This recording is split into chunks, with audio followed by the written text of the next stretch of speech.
Terrific. I really appreciate the presentation. Yeah. And all the information. We will probably gather some more questions for ourselves, and in 2 weeks, 3 weeks, I can't remember, I think it's 2 weeks, but next meeting, we will have a public hearing. The public can come out, express any concerns or congratulations, and we'll have some more questions, and we'll try to get it all hammered out and find out if we're going to approve it or not. So I do have one more question. I know it was only a couple of slides, but there was some great information. Can you send those or get those to us? Yeah, well, I can send them as well. Leave this with Yeah. you right now. All right. Thank you. James, I'll send them to you. sure. Yeah, just because if, people ask us, I can, we have something to point to. That's Sure. all. Well, thank you for your time this evening. No, Appreciate thank you it. very And much. We really appreciate it. look forward to the public hearing. Thank I'll you. send the electronic out.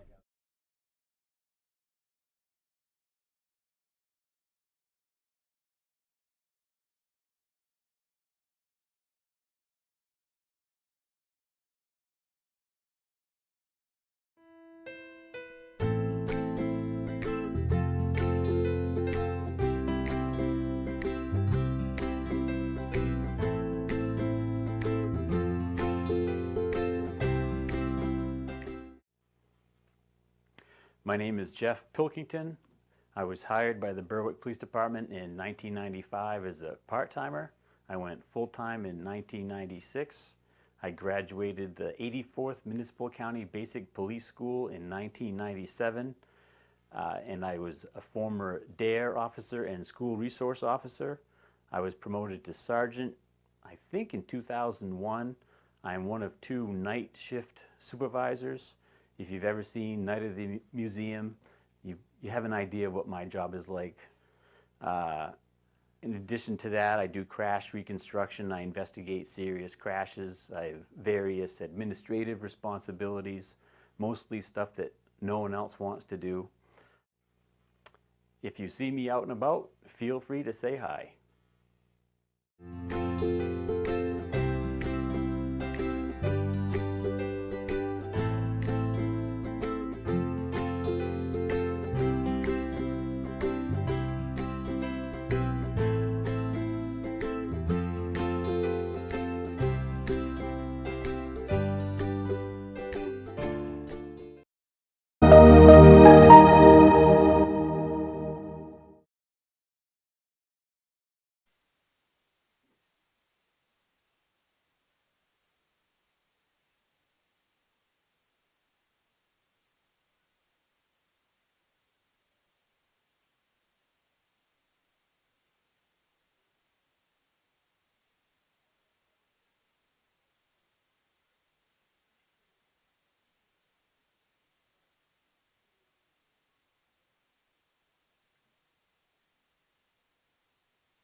Just a question. I just wait for the sign to turn on. All right, good evening. I'd like to welcome everyone to the July 27th, 2023 Special Planning Board meeting. If we could all raise for the Pledge of Allegiance. I pledge allegiance to the flag of the United States of America and to the republic for which it stands, one nation, under God, indivisible, with liberty and justice for all. All right, so introduction to board members. To my far away left, we have new Rick Rains. He's on the planning board. And then we have Tom Wright, Noah Cobb, Lisa Chase, and Mike Latterer, all on the selectmen board. Select person board. Select board, there we go. Okay.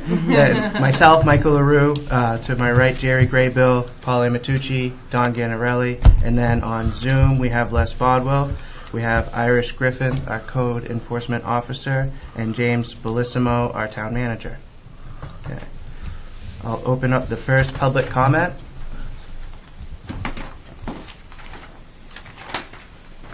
Okay.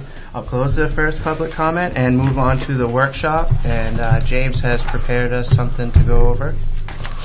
Sure, just do a quick overview. See if I can get this working. Of what we're reviewing today. It's actually 4 different documents. The first 2 are pretty straightforward, so we'll start there.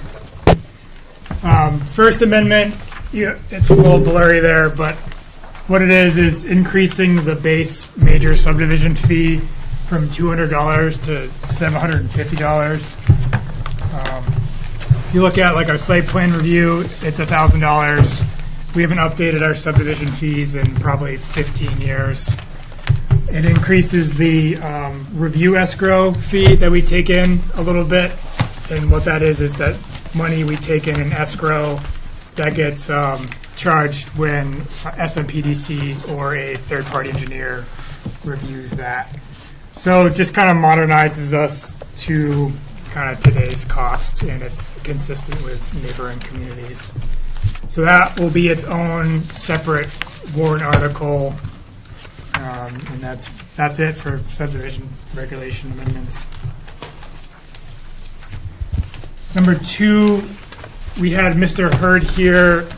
He's interested in purchasing the Knights of Pythias building.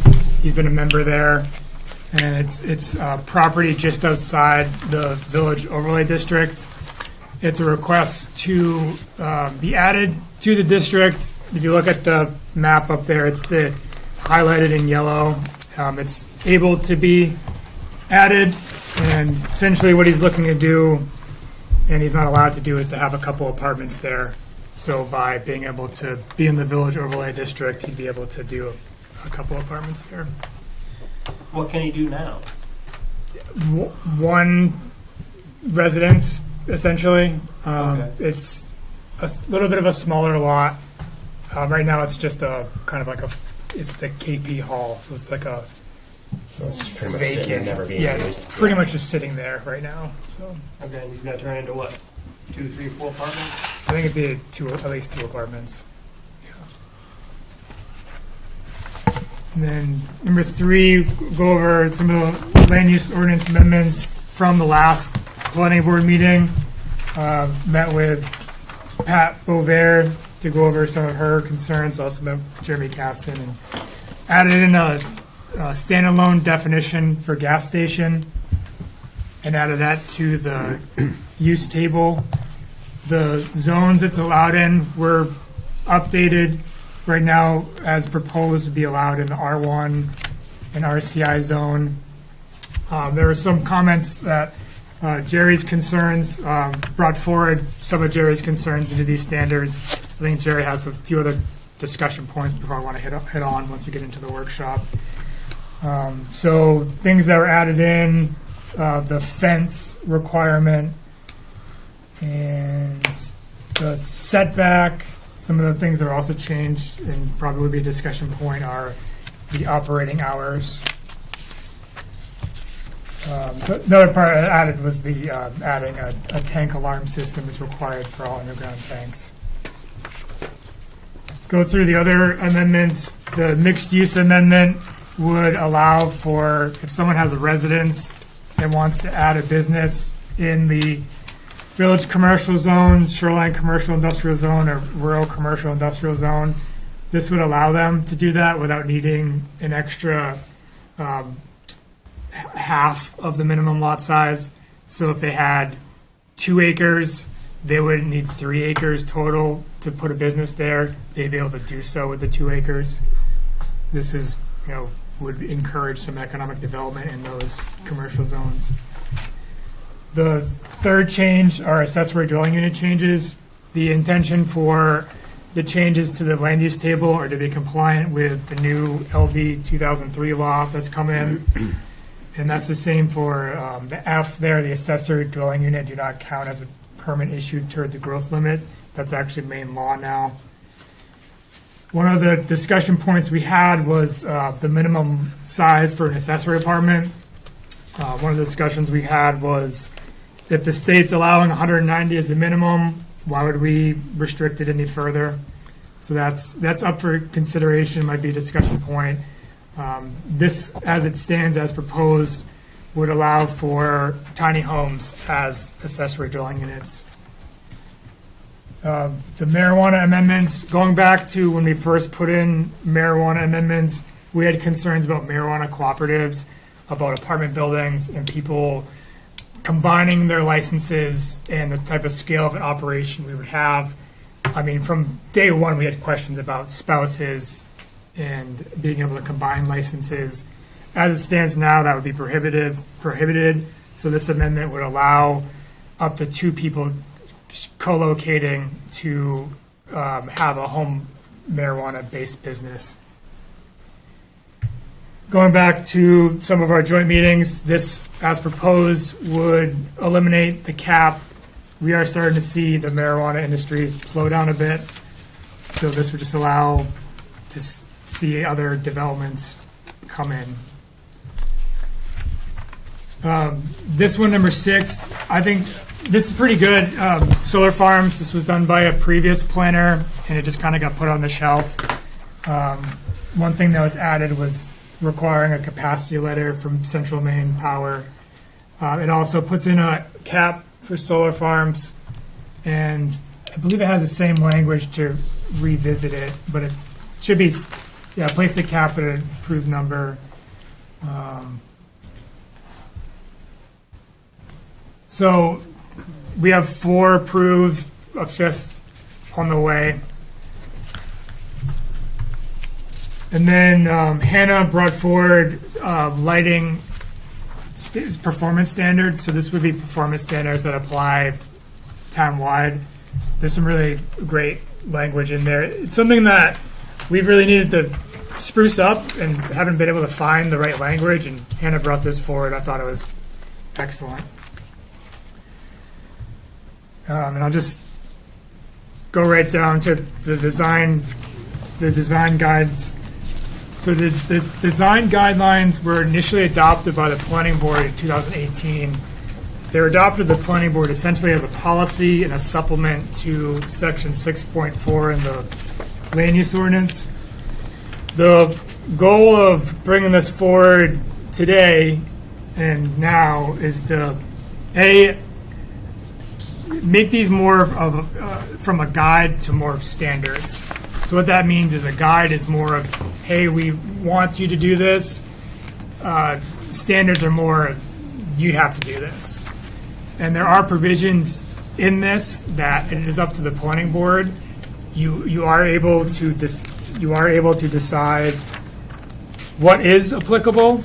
So not all of these standards apply to every single application. So you do have some flexibility. There are some changes from the 2018 version to this version, and primarily all of that language comes from other neighboring communities. So it comes from Kittery, Maine, Hamilton, Massachusetts, Portsmouth, New Hampshire, and Meredith, New Hampshire. So a lot of times just trying to figure out what works for Berwick and copy and paste it and change the town name to Berwick. And again,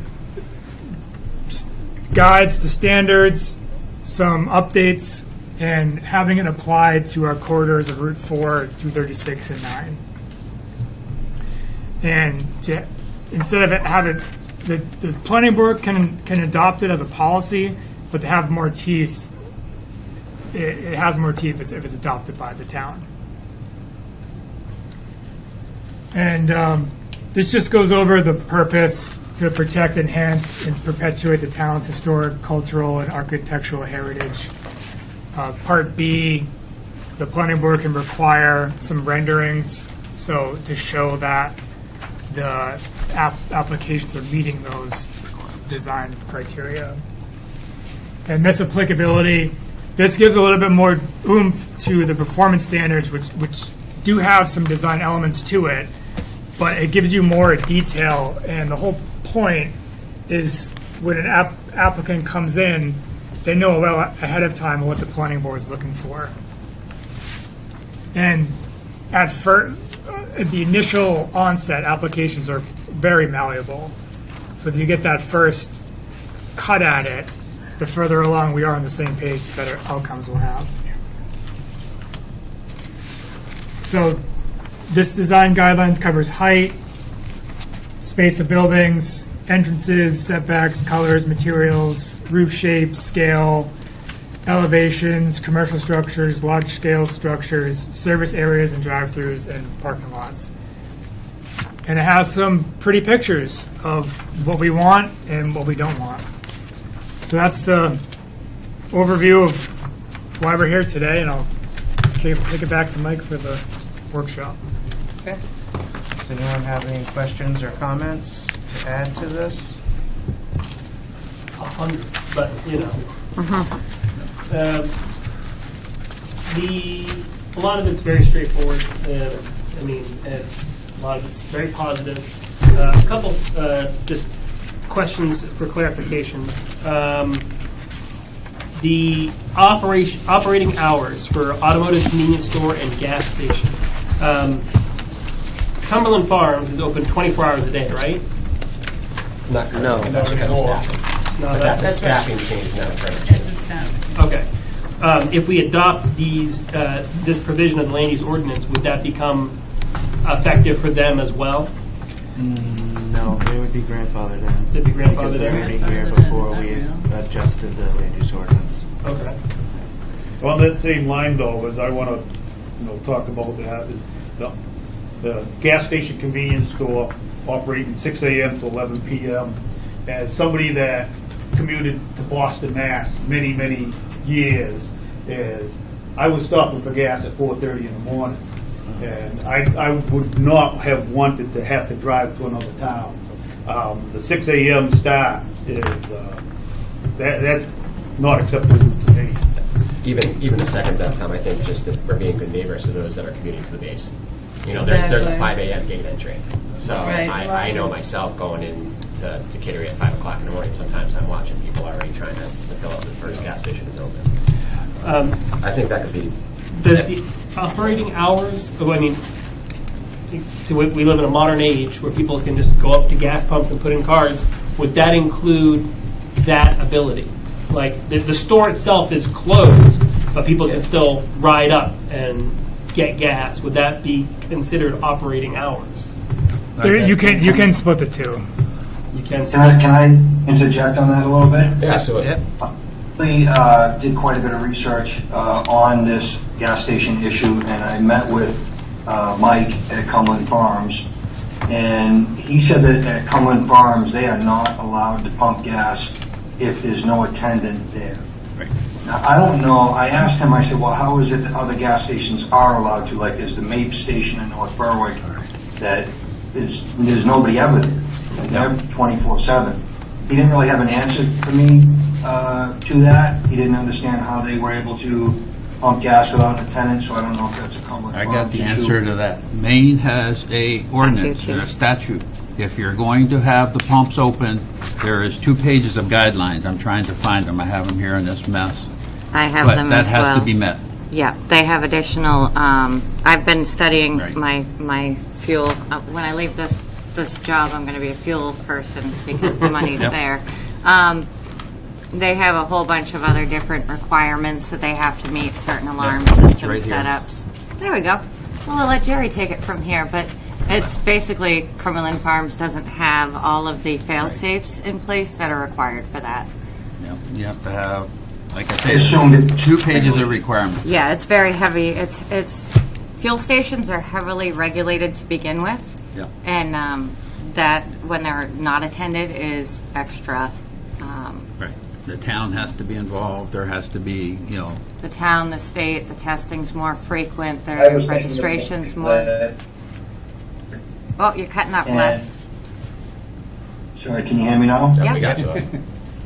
Yes, but I was shipyard coming down 236, right? And I assumed that people would be coming before 6 a.m. So I wondered about that as well, about the 24-hour day, at least ability to pump gas. And while we're talking about that, I guess since it seems like the state has that regulated, my opinion on that would be that we just say, as long as you state approved, right? But I want to talk about a little bit, the size of gas stations, the size of the store. I had to go look at some gas stations to get a perspective of what 3,000 square feet looked like, or 5,000 square feet, because that was the 2 numbers that we were looking at. Cumberland Farms in Berwick is 2,400 square feet. Yep. On Cumberland Farms website, they say their stores range typically from 2,400 to 4,000 square feet. I went to the Cumberland Farms in Somersworth on 108, kind of diagonally across from Key Auto Group, and I measured that store, and I kind of, there's some bump outs I didn't measure and stuff, but I estimate that store is about 4,700 square feet. Just to give people a visual perspective of what those two stores, the sizes of those two stores and the scale.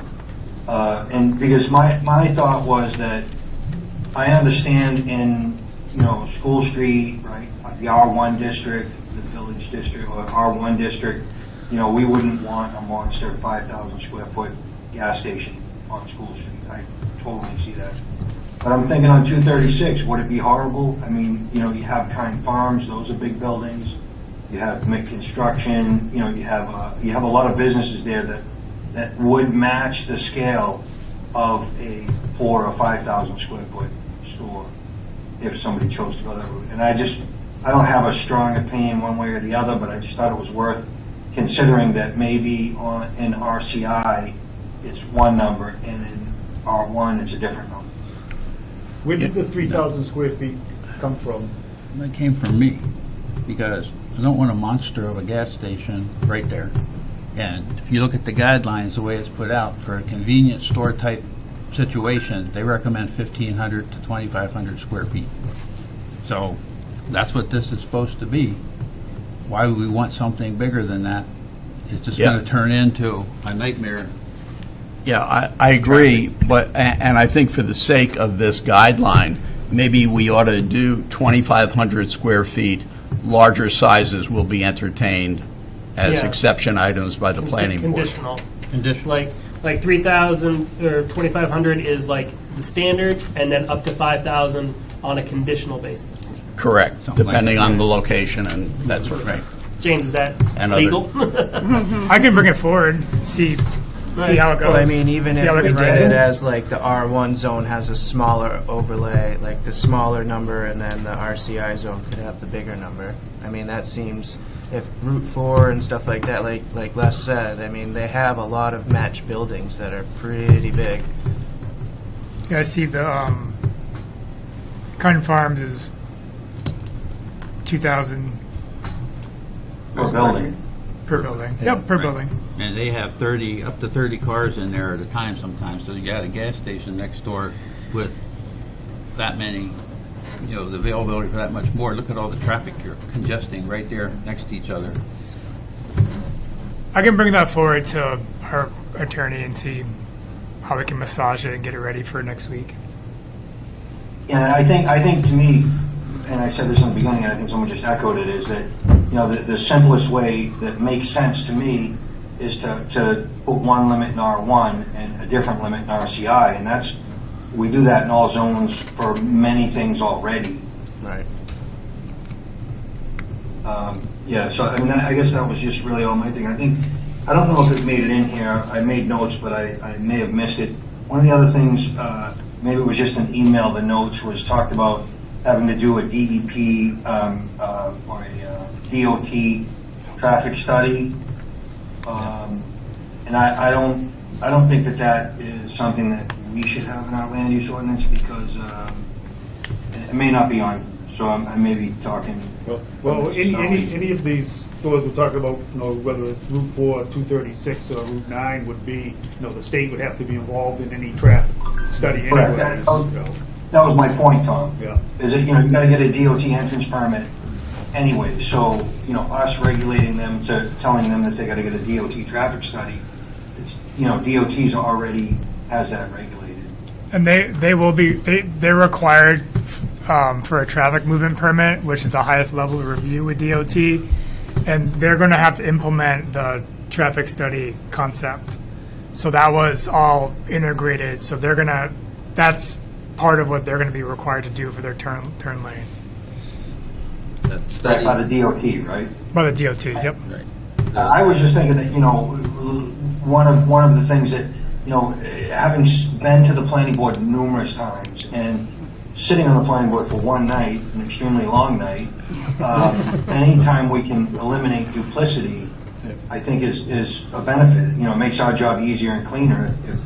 If DOT already has, a set of regulations for the entrance permit, we don't need to reinvent that wheel, I don't think. I also had a question about the pumps are to be located no closer than 250 feet to any residence. I don't know if that feels too short or too long, but it does. I mean, it feels like a pretty big space. So we've been kind of going back and forth on this. Yeah. I've been on the saying that it's too far, Yeah. and several people in the public that say it's not far enough. So this has kind of been like the happy medium between it. The unhappy medium. Right. Well, But I I'm just agree thinking, because like- if it's in an R1 zone, that's you're already cramped for space as it is. Could you fit a football field anywhere in R1 without hitting a resident? I don't know. No, and I mean Cumberland Farms. There's people. Right Yeah, next to it. they have inside. people behind and on the side and on the other side and in front. Yeah. You could probably hit 6 properties within 200. I mean, Which Cumberland Farms are you talking about? the one I the hear. one downtown. That's on city water and sewer. Yeah, no, but I just mean We're like talking about residence wells. The one downtown don't have Okay. wells. Well, that's not what's in the land use ordinance.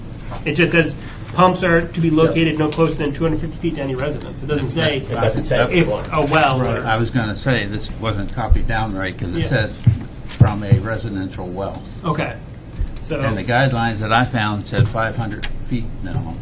okay. And then I found another place that said 250 feet, so it's inconsistent. If the language is pumps are not to be located no closer than 250 feet to a residential well, 100% in favor of that. Right. That's 100% doable. So, okay, like I said, I've got 4 chapters that were emailed to me from DEP. So, the thing is, one of the chapters that they sent me, because of my contacts that I've been dealing with, they're aware that this is all about fuel stations, and I asked them about information they might have in regards to drinking water wells, private wells. So they sent me Chapter 700, which is wellhead protection, siting and facilities that pose a significant threat to drinking water. Now, there's 2 things here that I want to read to you. The first is wellhead protection zone means in the case of a private drinking water well, the area within 300 feet of the well. However, this chapter also defines what they consider to be, the list of things that they give for definitions for hazards. There's actually, in regards to automobiles, the recycling businesses, graveyards, maintenance and repair, and body shops. They don't actually list fuel stations in the wellhead protection thing at all. But I think if you're going to go with a distance from a well and you're going to specify it as a well, I would go with the 300 feet, not to be contrary to the 250, but 300 feet from a fuel pumping And I would also want system. to specify fuel pumps, because it just says pumps. Yes. Right. So if the language is fuel pumps are not to be located no closer than 300 feet to any residential well, thumbs up on that. Yep. Yeah.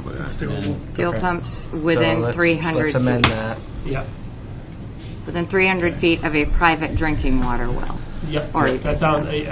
So coming Because back. public drinking water wells, if you want to include everything, the case of a public drinking water well, it has to be within 1,000 feet.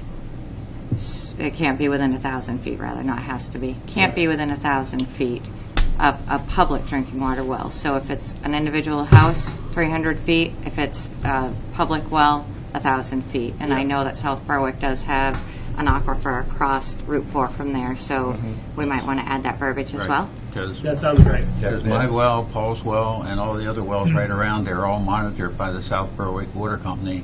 Yep. So we And want So to, that's where they're getting their water. And this Yeah. is right there where this gas station will be going. but We where can't they're, talk specifically about any. I know. yeah. stations. But Okay, where so- they're, I'm just saying. where we're talking about, putting this in as an ordinance, I think it's appropriate to include verbiage for both the private and the public Yeah, I would wells, agree. Yep. if you don't mind me saying. Coming back to the hours of operation, did we make a determination on that? So would it be allowed to have 24 hours if they followed the main procedure for that? It's just that the business itself wouldn't be open, like if there was a convenience store part of Right. it, that wouldn't be open. I kind of agree with Tom about having it a little early. If we could do it like 4, I feel like that would cater towards the people that do go to the shipyard early. So to clarify, we're considering keeping the operating hours between 6 a.m. and 11 p.m., where there's like an actual store open, there's people, there's employees on site, and if they meet the main standards, then they can dispense fuel 24 hours a day without needing an agent on site. Right. But that just only opens it up to ATM, like debit cards. Exactly. So The if debit anyone's cards, paying credit cash, cards. they still have to go. They'll have to go somewhere else. I still wouldn't go earlier. I say we give them the availability to do 4. Doesn't mean that they're gonna do it, but having it, because like you said, Cumberland Farms has the ability to do it 24 hours. I know they're downtown and it kind of fits in that spot, but like in an R1 zone, if it's close to that, like how could they do it, but no one else can? And don't forget, everything here is conditional permit as rated. Right. So that's something when they come before the board can say, hey, you have residents right here, and this one can be restricted to a 6 a.m. or 5 a.m. or 4 a.m. Right? You can look at it that way. So. Can I make you guys fuel experts too? Sure, why not? Fire away, Irish. A couple of things. In regards to item G, the all underground tanks must include tank alarm, be designed double wall safer as defined by Maine DEP. And speaking to the facilities that operate unattended, like Les was talking about North Berwick. So this one is chapter, not that anybody cares, but chapter 691, which is the basic rules for underground storage. So they do have a requirement already for leak detection, that all new and replacement facilities must be designed to provide secondary containment for all facility components routinely containing product, including tanks, piping, and other below-ground ancillary equipment and product dispensers. New and replacement tanks and product piping must have continuous interstitial space monitoring. So they have to basically, I'll give you the easier version.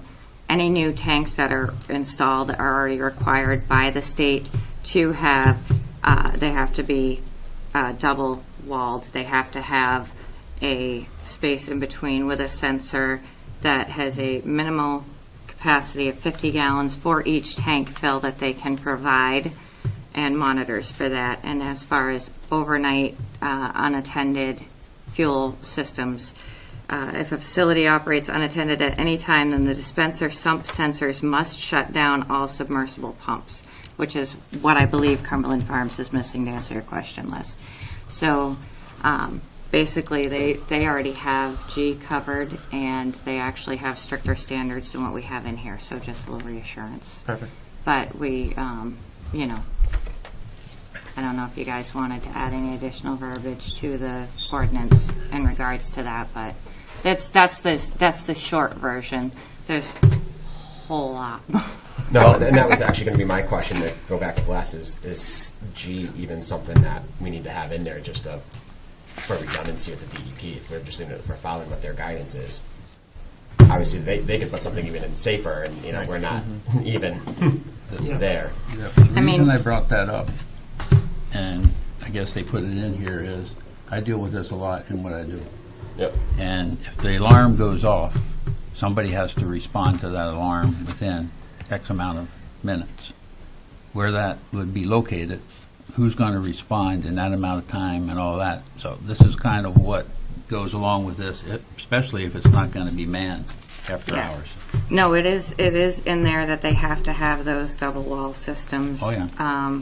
And actually, reading it even further, there are certain, and pardon me if I kind of butcher the way this is said, because one can only rely on Dr. Google for so many things before you have to just sign up for MIT, and I wasn't doing that this week. For those particular facilities that do pump without attendance there, when they're unmanned, they not only require it on the tanks for that pump switch shuts down when that alarm goes off for an unmanned if there is a leak, and the measurements for some of the other qualifications are as little as 1/8 of an inch, but they also have certain sump equipment that are certain basically containment systems that go around, like any joints in the piping from the tanks to the pumps, that if they're going to be an unmanned, they have to have these and they have to contain so much, it's all calculated based on how many gallons per pump they're going to be operating. But if it's going to be unmanned, then even the actual joints, in the event something should leak, has a sensor and a containment to collect it. So that's something that might make the board feel a little bit better about some of these regs because we're dabbling in things that, let's be real, most of us don't play with. So if I can provide you guys any information that provides you a little more comfort with making your rules. I mean, would it just be easier to say that instead of G, you just cross out and say you have to file all Maine DEP guidelines on? That is at the board's discretion, my friend. I mean, let me if that's double check. stricter at that point and has more weight, I mean, then we might as well just make Maine DEP. Or how about leave G in and say, or Maine guidelines if Let me check one If thing more before I significant. give my opinion on that. I want to reread something while you guys continue discussion, if you don't mind, before I... You know, one of the other things that was brought up at our last planning board meeting by Pat Bovair was that she was pretty adamant that the proximity of Route 236 downtown or towards the downtown to the Salmon Falls River was a dangerous location for a gas station of any sort, and I just wanted to echo that to the board tonight because Pat made that, and I thought it was something that we should keep in mind. We only have in Berwick one source of water, and that's the Salmon Falls River, and I think we have to be exceptionally careful with any facility that has contaminants on 236 that could possibly infiltrate into the Salmon Falls River. So I just want to throw that out so that we are all aware of that. And I think maybe there should be a footnote in this that says something to the effect that on 236 in the close-in downtown area, there will be extra scrutiny of these facilities because of their proximity to our water supply. Well, to be fair, the only place on 236 that is currently available is down in between, basically, post office, the dump, the sewer district. Those things are already out there.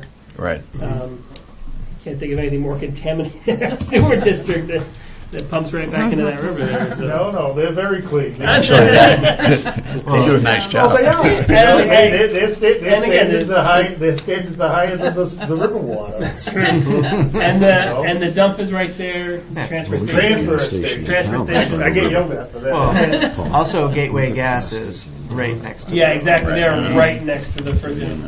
No, the Salmon Falls is all under the watershed protection anyway. I'm not sure it is. But I think anything because it's not just the Salmon Falls, it's Worcester Brook, Love Brook out on Route 4, all of those. We have to be cognizant of all of that. And the state is especially restrictive of the river as well. So. Right. The other guideline I found, just to mention it here, is if, say, the location is in an area where we know there's residential wells or wells that are used for town water, it said that lined retention ponds should be there just in case there would be a rupture of the truck. That would be putting gas into the tanks or a hose would come out. Yep. And they also stated that because of that potential, that monitoring wells should be there and checked. Does the state have any rules on that, Irish? It came from some of the state guidelines. The monitoring well requirements are... There is. Oh, let me see. That's not that one.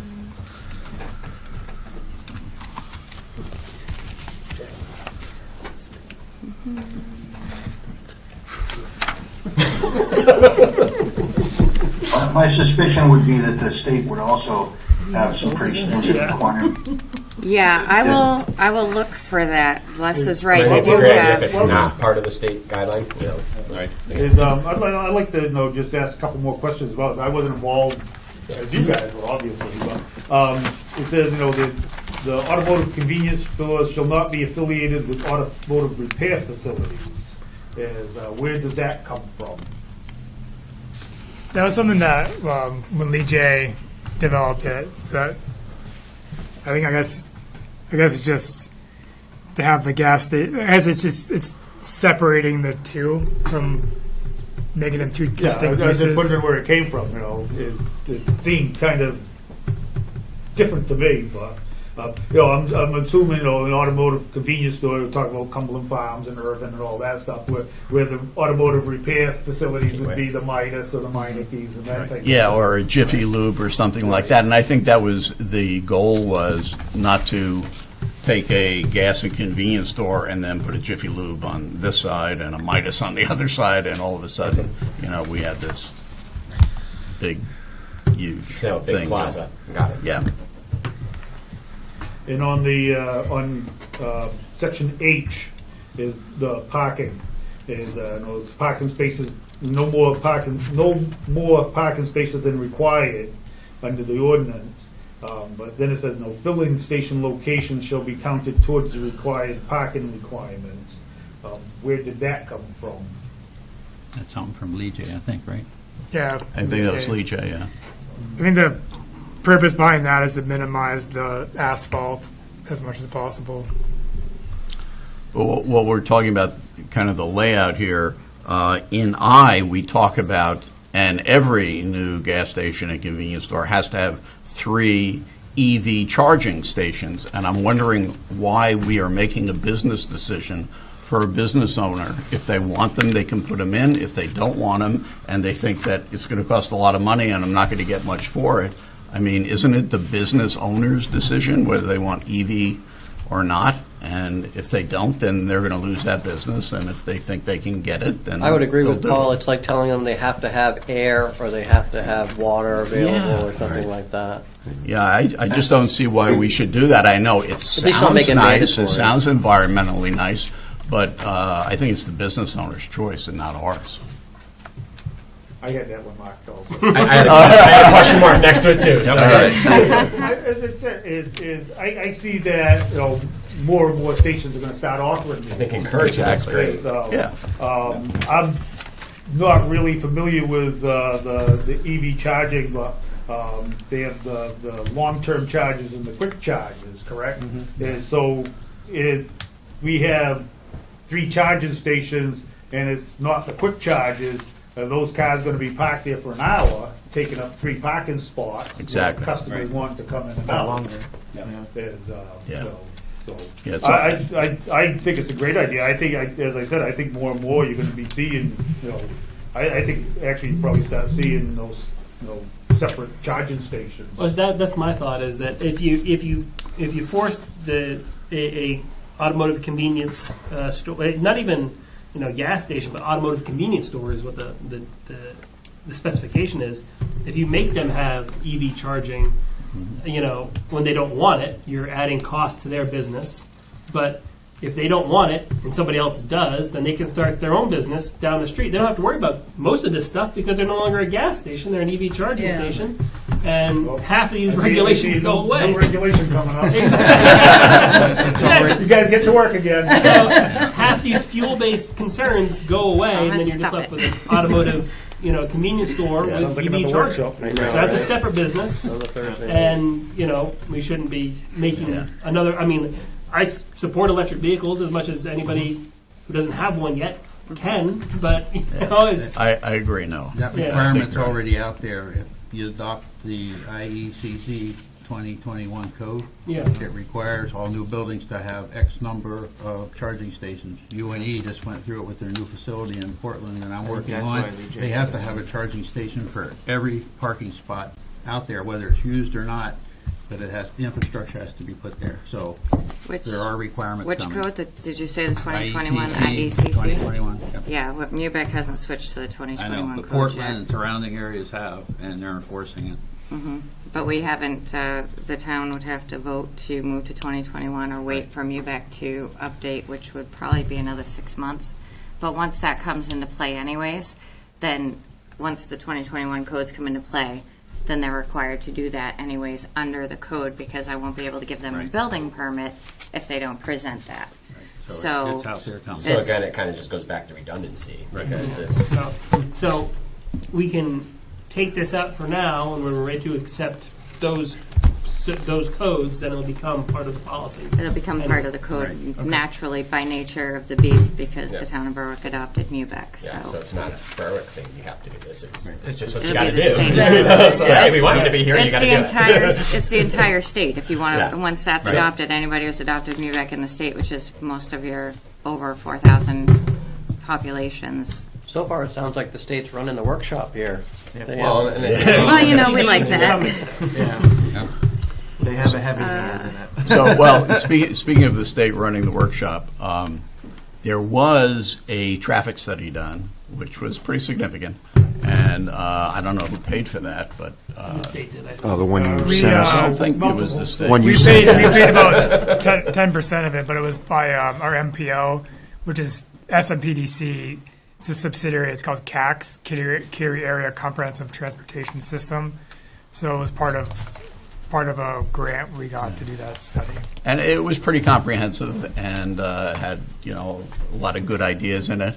The one thing that I was absolutely floored by was, we are only talking on Route 4 about a 2.1 mile stretch of highway, which is 55 miles an hour, and on a 2-lane highway. Now, yes, they're proposing turn lanes and signs for deer crossings and those kind of things, and that's fine, and I love it. I love it all. But 55 miles an hour at a turn-in for a filling station is way too fast. And when we take a look at other areas where there are filling stations, I'm hard-pressed to find one over 35 miles an hour. Even in Elliott on 236, where you have Cumberland Farms and Irving stations, it goes down to 35 in that zone. So I'm really concerned because Jerry and I live close enough to hear the crashes. So we've heard them. And it's not a number for us because there was a dead person up on the road on Route 4, and the engine from their car was in a field across the road. So those are the kind of crashes that happen when you're going 55 miles an hour. Well, let's be clear. People go a lot faster than 55 miles an hour down that road. And my concern is not necessarily just fuel stations and convenience stores and stuff like that. It's hard to turn anywhere down that road, whether you're going to do the landscaping stuff, whether you're trying to, go down to one of the stores. Amen. Try pulling out. Yeah, Amen. So, if we can change it, I would love to, but We I'm don't told have can't. the opportunity. That's a Yeah. state road, and they post it. Can I make you guys all not like me again? Go Because you ahead. guys are liking me too much this meeting. I gotta go back, revert. If I recall correctly from that traffic study, the average speed on that road was actually during the traffic study 53 miles an 53, hour. yep. And the other thing being that, if I'm not mistaken in what I had read, the way that the speed limit will be reduced is if there are more openings into and out of the road, because it requires people to slow down, which lowers the average speed, which makes the state in turn Right, so they- lower the encourages speed. business actually lowers They the speed do. limit. They come and do a traffic study, and if So a lower body count, huh? Well, No, if you have people turning, people generally will have to slow down. I mean, I get it. people are going to be people, and there's always going to be that one lead foot. And y'all can just leave me right out of this conversation because we're going to pretend I drive the speed limit. I do in the town car. Leave me alone. When people are driving and people have to slow down to turn, it lowers the average. When the average is lowered, then the state has the right to lower the speed limit. But as long as it's a clear, straight shot and people can go 55, the state has to allow them to go 55. Basically, I think it's a matter of, well, this is what we're doing because if we don't, then it's going to be too much work. So we on the need a cops. bigger body count before we can lower the speed Well, limit. I've been Write your involved in it. congressman, I've been people. involved in the Route Tell 4 them. thing for 9 years now. We did our first traffic study when I first came on. Mark Pendergast's daughter was killed, and Right. that led us. We sat down with the state DOT. We sat down with our police force. Tim Town had his radar out there constantly, and the number of people going faster than 55 was minor. Minor. As said, most of the people are going slower. Almost every deadly accident is because people are being jerks. It's not has nothing to do with the speed limit. It has nothing to do with the road. It's with people being jerks, passing on a hill on a curve. Not paying attention, slamming into the back of school buses. Is lowering the speed limit to 35 isn't going to stop people from being jerks. I think what happens, though, at 55 miles an hour, being a jerk is a lot more deadly than at 35 miles an hour. So I agree with you that, people make bad mistakes and bad judgments when they're driving. But at 55, it kills people. It is, and, if you look at the high impact crash zones that the state does, is I think Wilson Street and the corner of School Street and 236 are higher incident traffic. It's just lower speeds, as you said. So The problem with that area right there is coming around that corner, they're doing 55 right before Kind Farm. You're pulling out of Pond Road, you're pulling out, you don't have a car. As soon as you pull out, there's a guy on your bumper because he was doing 55. We're not going to pay for it. So when they do a traffic study, if it's 53, and we put in, hopefully, like I was saying, when we do turns, even with a turn lane, if you're passing somebody in a turn lane, you're not feeling super comfortable. Some people are, but Most if of we us. get Most of us are not. Now going 55. part of it, the traffic study has center median islands too, so those should help to serve the traffic calm. If not, we need to do stuff to do traffic calming. And I think a goal would be to design the street to get to 50 miles an hour, then they can drop to 50. And then, we go from there, but 50 seems obtainable. And once they do a traffic study and they measure that people are going 50, then they drop the speed limit to 50. That's their response to speed limits. They go out, they do a traffic study, and they make the speed limit what people are going. Yeah, we're from the state. We're here to help. Flow of traffic. I'll write them a letter once a week for the next Well- 9 years. Well, we're all not happy with the state. So all I'm seeing that I've indicated, I'll be honest, you guys caught me a little unaware, so I didn't really expect to be asked about monitoring wells. They have them in regards to getting variances for gas stations built on aquifers, but what they actually require is there's like 3 different types of testing. Depending on the type of testing, anything the state has to be notified, and they have to come in if it is 0.1 inch of fluid off on certain types of measurements, and then up to 1% based on other types of testing. But that being said, their leak or discharge requirements is if it is 10 gallons or less, they don't have to report it within 2 hours to the commissioner. If they clean it up within 24 hours, maintain the log with all of the information. But if they see evidence of it on soil or water, including but not limiting to any tanker piping, excavation, nearby surface water facility, groundwater monitoring, anything like that, oil vapors on or under abutting properties, they have to call the commissioner, and the commissioner shows up their full response team to investigate and cause the owner, the facility owner, to pay for remediation that they do. So it's not like the difference would be if I thought something was going on, I'd have to go in and I'd have to give the facility person an opportunity to clean it. If there's a spill, the commissioner comes in, they clean it, and the facility pays. So they're actually they got more power. I have a question, Mike. Of these automotive convenience store, my throat, on A through N, are there any here that are not state regulations that you feel strongly about and you wouldn't want anything changed? I mean, let's just, like this one here, dumpsters are to have a set location, all dumpsters are to have covers and a fence surround. I'm assuming That was me. that makes sense.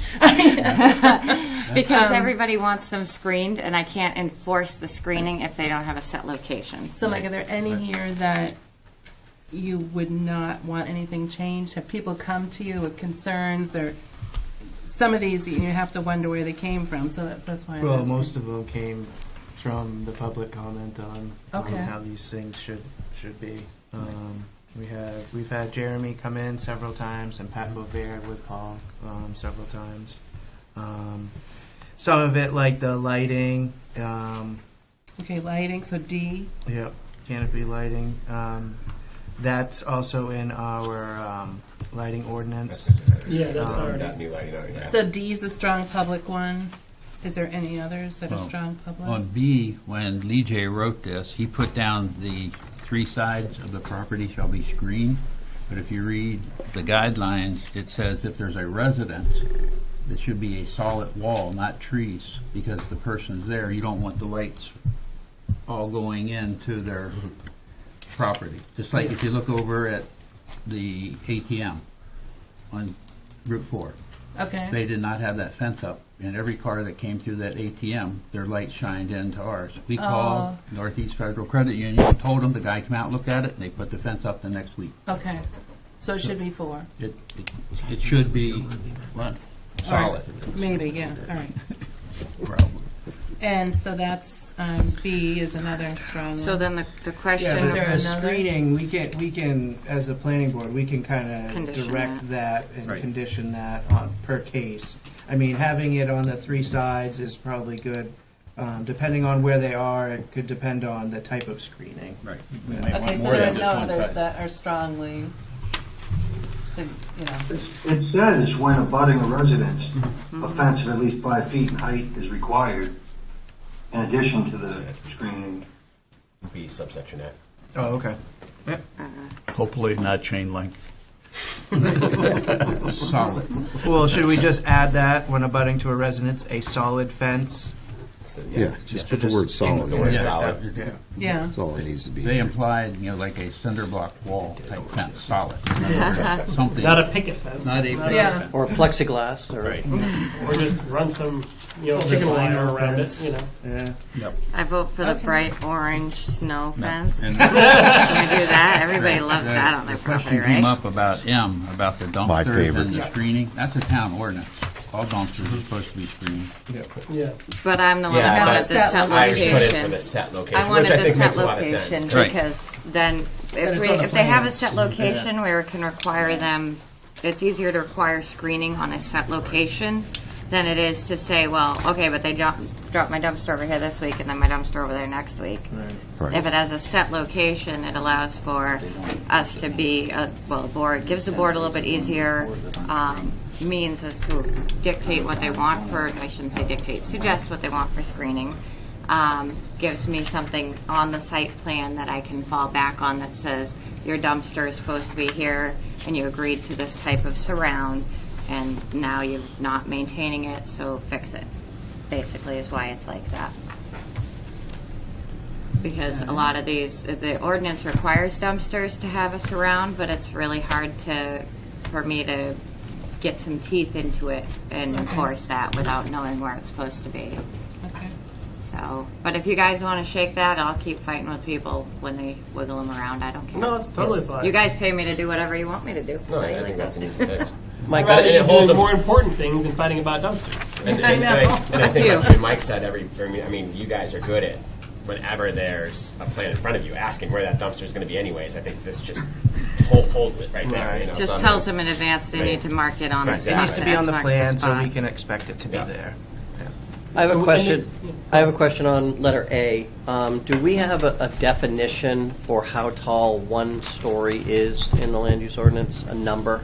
Yeah, good question. Because I'll tell you a really quick story. There was a country singer who built a house in Nashville on the hill, and he wanted 3 stories, and the town ordinance didn't say how tall the story was.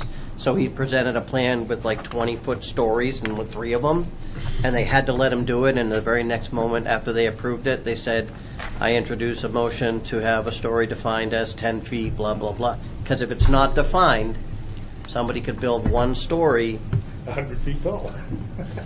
Yeah. I mean, would that be? I think that'd be better to make sure that that's clear in all the design guideline. You know, the design guides and standards where we have it defined, and then this is 1 story because that's what our guides and standards say. Right, or, yeah. I mean, or you guys. Can I just figure it out. think it should be defined. Somewhere, yeah. It just should be defined somewhere, and you can always refer to it as defined, you know, 1 I think story. wrapping it onto any building is a good backup. I want to say that there is a set height standard already. There's a height, I was just looking through It's the a max definitions, height. as was height, James. yeah. There's no actual definition for story, and I'm trying it to should be wrap my appropriate brain to if neighboring there. buildings. Okay. I can run next door and grab my, and actually I only have the 2021 IBC, but I can grab that and check to see if the IBC has a story thing, but pretty much throughout all of Berwick, there's a 35-foot height restriction for all buildings, period. Do you guys want me to run next door and grab my IBC? I'm in zone. Because follow up later even the if we can. buildings next door are capped at that. Yeah. So, I mean, even if they did 1 35-foot story, which I gotta say, the code officer inspector in me kind of wants to see that because that sounds kind of hella cool. But even if they did a 35-foot story, 1-story building, that's the most they could do, and they'd be done. But I don't the see 1 anybody story doing would it. have, you have 25 feet of ceiling above you. Yeah, Something exactly. heat that. And then they could paint it blue with clouds on it, and they'd be outside inside all day long. One question I had, and you guys can consider this. So convenience stores in general in Berwick are conditional use in R1, R2, and R3. I would be okay with the hard press to say not permitted in R3 for an automotive convenience store, but I think it should be considered that R2 can be under conditional use. Because I think parts of that would So you potentially think, fall. Run it so by you me again? think what, Danbury Meadow Road would be okay? It'd be Again, it's conditional use, you know. Yeah. But if we're already allowing Pine convenience Hill store, Road, you'd want it on Pine Hill we're Road? already allowing Yeah, you convenience can't- store you can't- based on Yeah, you have to the, let it all you know. out. That's what you're gonna do. And I mean, again, conditional means we can say no. Right. I mean, if we're already putting convenience right there, you're saying, hey, you can open a 7-Eleven right there if you wanted to, or, Yeah. you know, so. There is a definition for neighborhood convenience store, so that would, I think they would be allowed in those zones. So like a slightly different. So yeah, there was that place on School Street in the corner, Cranberry Meadow. Yep. That'd have been considered a neighborhood convenience store, James. Yeah, neighborhood convenience store is 1,500 square feet or less.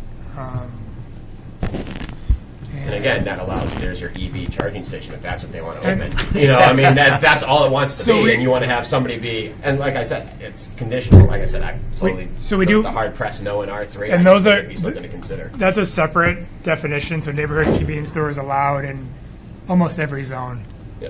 So if, just for semantics here, instead of calling it gas and convenience, maybe we should call it fuel and convenience, just so we have some control over people putting in EVs as well as gas stations.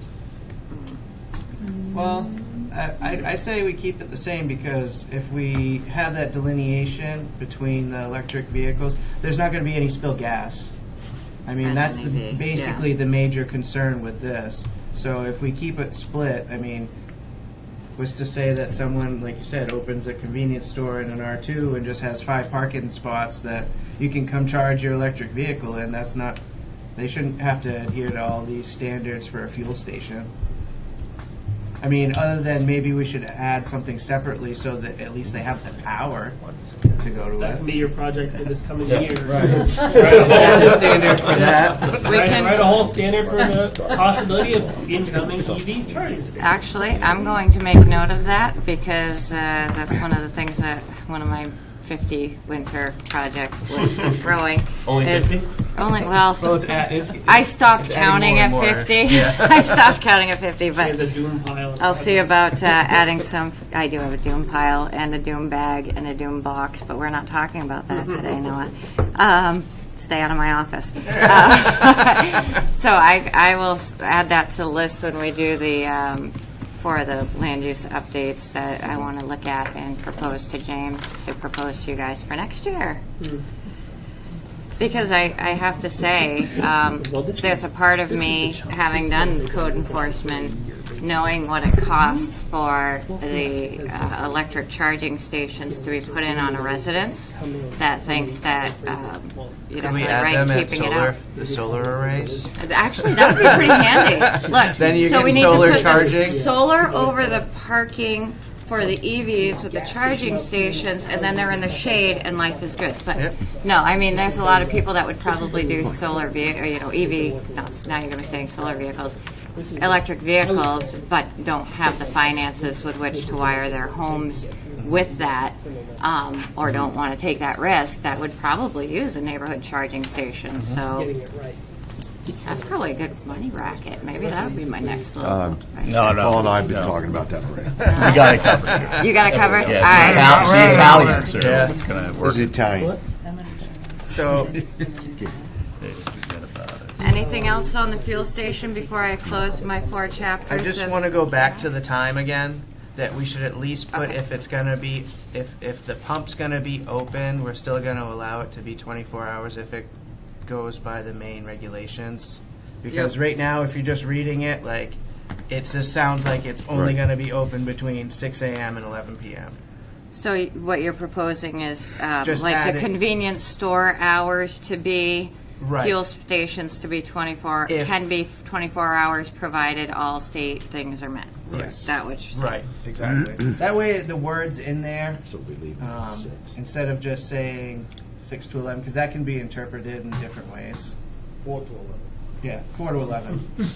I wrote down 4 to 4 10. to 10. I wrote down 4 to 10. If you drive through Somersworth at 9 p.m., nearly everything's It's a ghost closed. town, yeah. It's. I've gone through there and been like, I can't even stop for Band-Aids. Everything's closed. I have to go to Walmart to do anything. Post-COVID I'd agree to sidewalks 4 to full of 10. dying. I like 11's 4 too to 10. late. I think Yeah. 10's good. I mean, we have no noise ordinance. It Noise. goes 9 to That 10. coincides with totally okay with that. Yeah, it's No, 10. Except 10. for 4th of July and Christmas. Yeah. That's I think midnight. 4 a.m. to 10 p.m. makes the most sense. People can get gas to go to the Naval Shipyard. No noise coming after the noise ordinance comes into place. And I think that's fair enough for the cash payers too. I mean, me personally, I pay cash on almost everything. So I mean, having a 4 a.m. that's open that. Okay, Grandpa. Hey, there's a You lot pay of with people checks, still. too? Hey. Visa prepaid cards, you buy them at Walmart. Keep one in your No, glove thank you. box That's for still the too much 24 work. hours. It's still too much And they work. expire after 180 Or they days. and you lose all charge your you money. per Yeah. month Or for they start usage charging fee. them. Yeah. I got a don't gift know. card 10 years ago. Now it's empty. Actually, I owe them money. Sorry, Mike. I'm trying No, to it's okay. never leave home without it. I mean, Gotcha. is there any other thing that we should touch on? I mean, I think that for the accessory apartments, the dwelling units, the 190, that shall be more than 190. I think that number fits better than the 400 that was there previous. It's the state minimum. Right. I don't think we need to have our own Right. special minimum unless anybody has a specific reason why. Well, if someone wants a real tiny house, it's gonna be. Oh, well, I mean, like 190 smaller than my bedroom. I don't Right. know. So it's 19 by 10. yeah, Yeah. exactly. Yeah. It's not.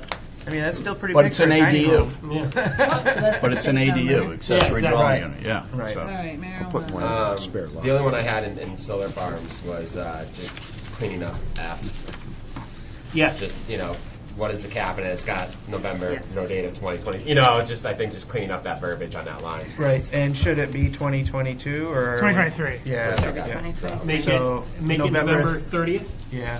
November 30th, 2023. You guys are gonna throw If the it cap in passes, there, then just- that's yeah. All right, I'll be the devil's advocate. Go ahead. Why a cap? Well, Why a cap? because there's a Do lot we have of a cap people. of anything other than marijuana? which we're eliminating. Hopefully. No, you're right. You're right. I would agree with you on that.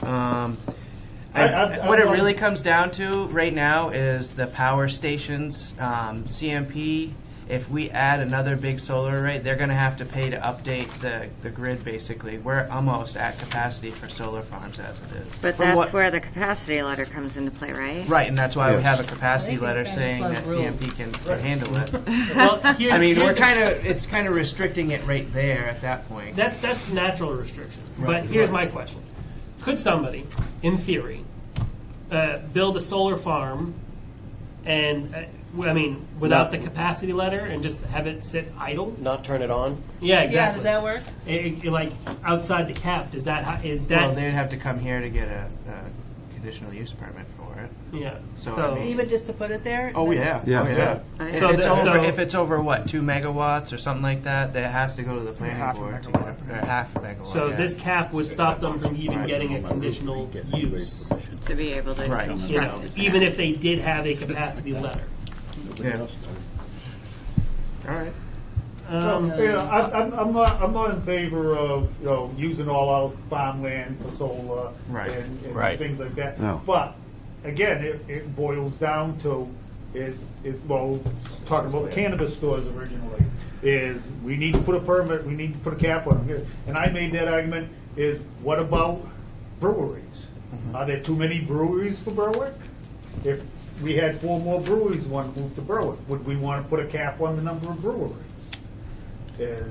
The issue that I guess that issue would be just the rate of Depends how on whether many it's wine or in a beer. short amount of time. Because the issue that I other had than with that, the, you're right. I mean, the marijuana stuff was not a specific cap. It was that it was new, Right. and we had to make sure we ironed out all the regulations, the town permits, and everything like that before we took on more. Right. Now we've kind of stabilized. well, we and have with the the state rules in place. guidelines, Yeah. they've been a lot stricter in the past couple. In of terms years. of the solar farms, it seems like we're making the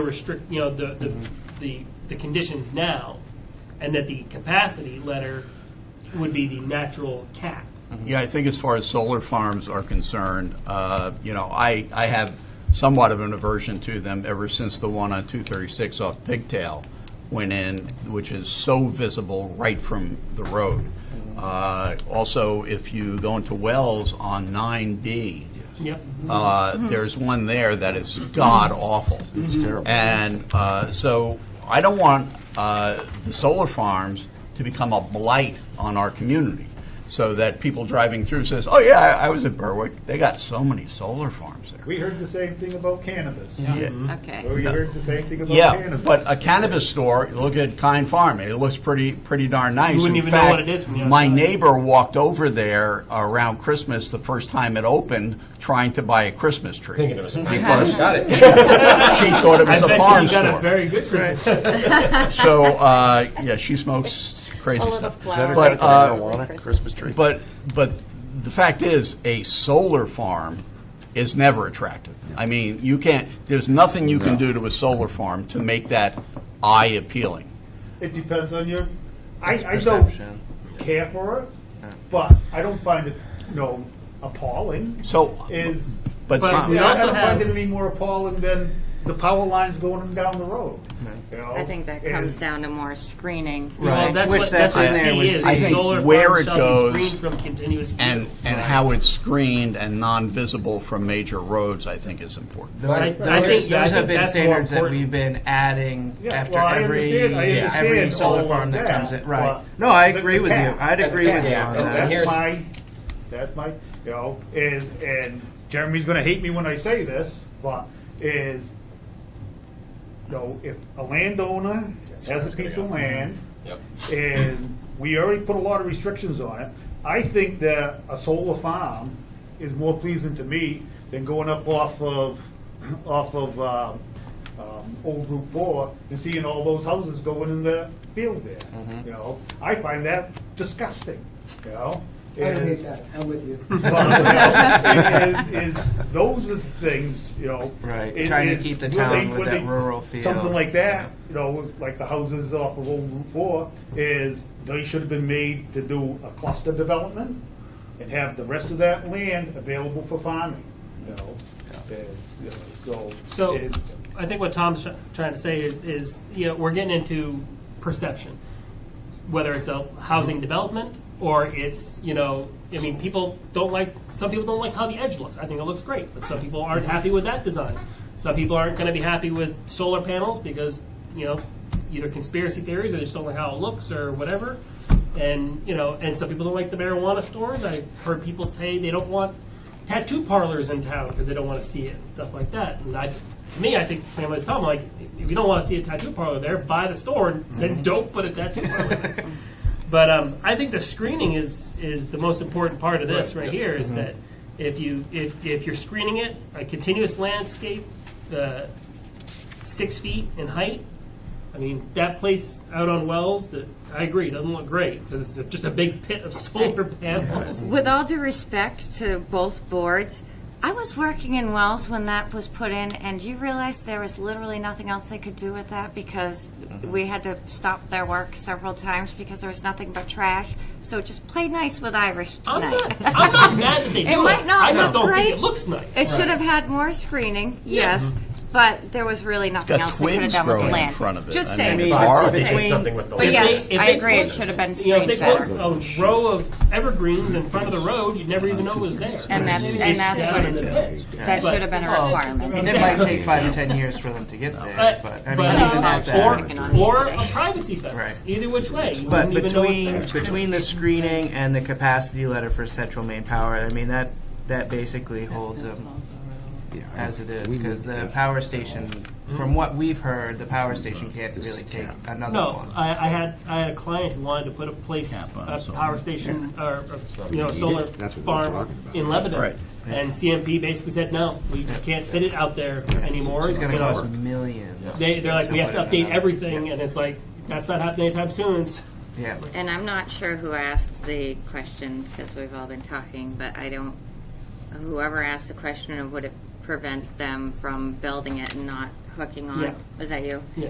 So the cost of constructing those, they are not going to do that, especially with the cost of constructing it, maintaining the parcel that it's on, to get absolutely nothing back, and the decommissioning bonds they have to apply.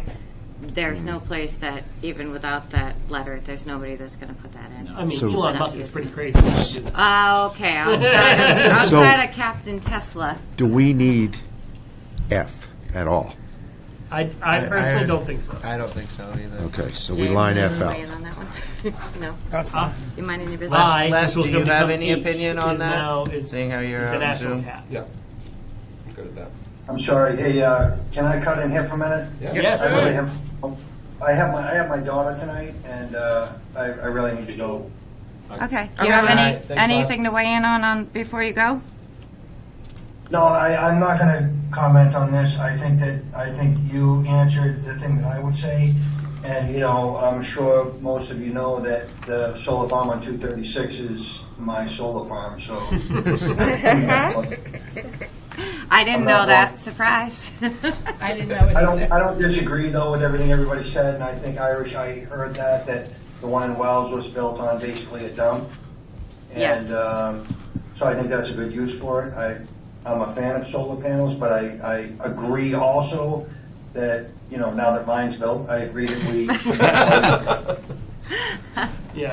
But honestly, I think that we do need to limit them a little bit, because we don't want to just be a town of solar like we were a tannery for years. And I think that the self-regulation is going to come in because one, when we did my solar farm, it was because Governor Mills had put $2 billion out for appropriate energy, and that money was used up. And I know that the company that did my solar farm is no longer doing solar farms in Maine. So I think that much like the marijuana business, it's gotten a little bit saturated, and the grant money has dried up. But so I agree. I don't want to. But I don't want to speak a lot more of it. Okay. And I'll be calling you on Monday to talk about screening your solar. No, I'm kidding. Have a great weekend, Les. All right, take care, Les. Did we talk about doing different store sizes in R1 and RCI? Did we settle on that? We have not. We should do that right now. would we all be in agreement on setting 2 different square footage sizes of the gas automotive convenience store and gas station? My notes say that you guys said that you were going to do a 2,500. standard of 3,000 and up to 5,000 square feet would be considered for Right. conditional. I thought we Yeah. said 2,500. I thought we said 2,500. 2,500 up to Yeah. 5K. So 2,500 will be Conditional standard Right. Yes. and up to With the rest 5,000 conditional. approvable with as an exception. Conditional. Yeah. Okay. That's I'm For happy, both you know, zones? with yeah, conditional. for both Yeah. zones. Yeah. You good with that? I mean, Okay. it comes down to our Discretion. discretion. Yep. So if in R1 we're going Yep, just We're across going to the be more board. picky about it. right, Especially when you go back to, if we want So- to take the design guide. So before Les leaves, Yeah. I just want to ask this Article 7 where we're changing the fees to builders and contractors who are building subdivisions and that sort of thing. I thought that if a builder was doing a subdivision, and then we decided, as we do in many cases, that we needed an outside engineering study to be done, I thought that was paid for by the applicant It is. and It not is, from these but- fees. But the way this is written, it sounds like, No, there's oh a- no, this comes from the fees. No, there's an application fee that is revenue to the town, then there's a review escrow. So there's 2 separate fees. There's a fee and there's a review escrow. Okay. So 2 separate pots of And money. what happens to the review escrow? The review escrow gets drawn down, and then anything that's left over goes back to the applicant. Okay. So they have to put up money for the review in the escrow, and then that's held until the review is done. And that's where the SMPDC Okay. review comes from and the third-party review comes from. Got it. And All then right. the application fee is what actually helps pay for the town's work on the Yeah, so we're on good the with that. project, which is a To lot keep more the work lights than on I in ever. here when you guys do planning board. Actually, it's a lot more work than I had thought it was prior to Terry coming in and us kind of taking that over. So Okay, then the other thing I have, thank you for clarifying that for me. The other thing I had is this Village Overlay District Addition request. So we have one person wanting to add themselves to the Village Overlay. I thought that we don't do that we don't do that for one person, that, we'll change the line We for usually try you. and wait for 2 or 3 people to come, but we haven't had a set minimum of how many people.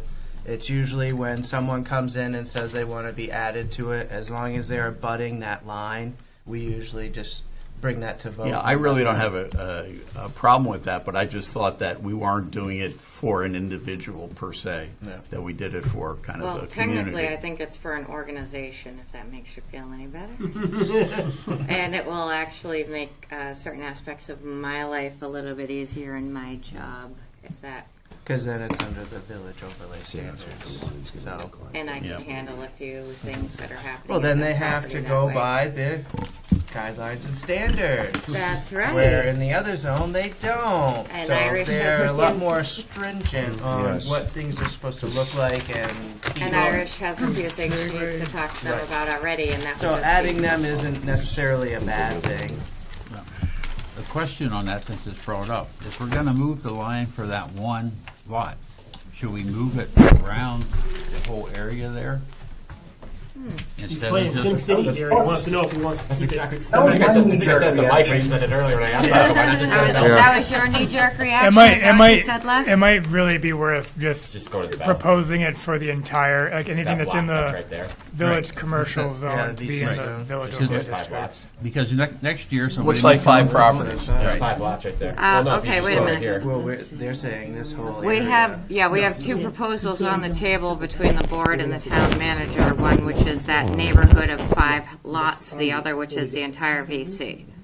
Right. Or that block to keep it simple. That's I'm fine. thinking just I that mean- block, but Just that block. Yeah, What I'm happened- okay with That the was my block. question when I saw Oh, it. are I you go, talking I about just did over a to block. Bell Street? Over to Bell Street? I think Yes. I think the Which Bell Street has requested in the past to be in it. They have. but you're right. But since there's nothing abutting to it yet, it's hard to kind of I bring think them that would into get it. the Bell.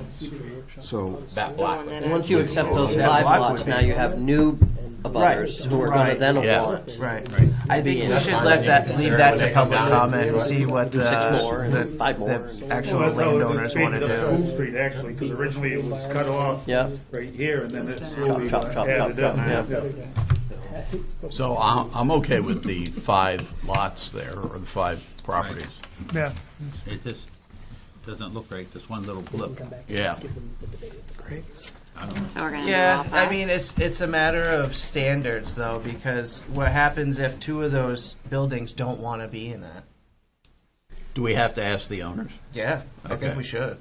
I mean, I think a public comment on that would be good, because then we can get other people's. Yeah, because when we originally set it up, there were pieces of property in there that were not included. Right. They added it in afterwards. Right. Like Rick and Andrea Burns, they weren't included originally, Yeah. and they asked to be added in later. Yeah. So, And we usually average between 2 or 3 people a year that usually try and get into this. just on this, does this have to go before the voters? Yes. Or okay, Yes, so this has to get voted So in. then I Yeah. guess the question would be, how can we make, this is a living document, as we've discussed, but it does have to go before the select board officially, Yeah. correct, next week?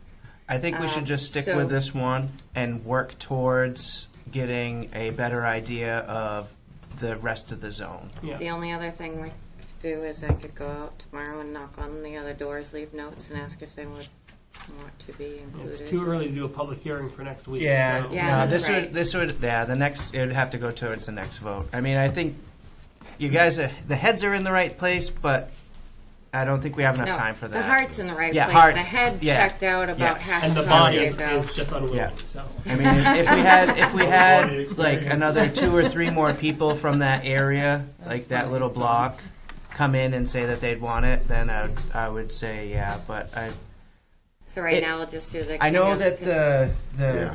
the standards are a little bit more strict, but it also allows you to do more Yes. on that property. But some people don't want that. They would and need the right that's- to. They have the right to review it before. Right. They should help make that I decision. just didn't know for where us. it was a living document, if we could get them to determine whether they wanted to be or not, and then get it before, but no. there'll be a vote in Confused June on the for timeline. sure. Yeah, so yeah. we can if they Was feel it second passionate- week of June? Yeah. Second So week of June. we can go back Second to Tuesday. get it in less than a year, you know.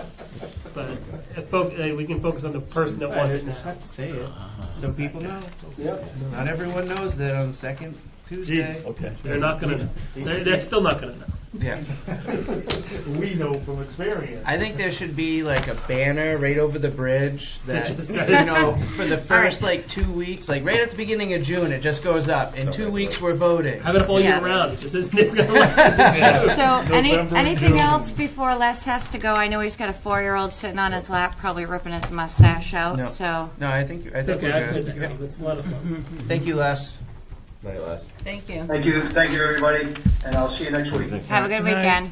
So we're crossing out F for the solar standards for the Yes. cap. Okay, just wanted to make sure.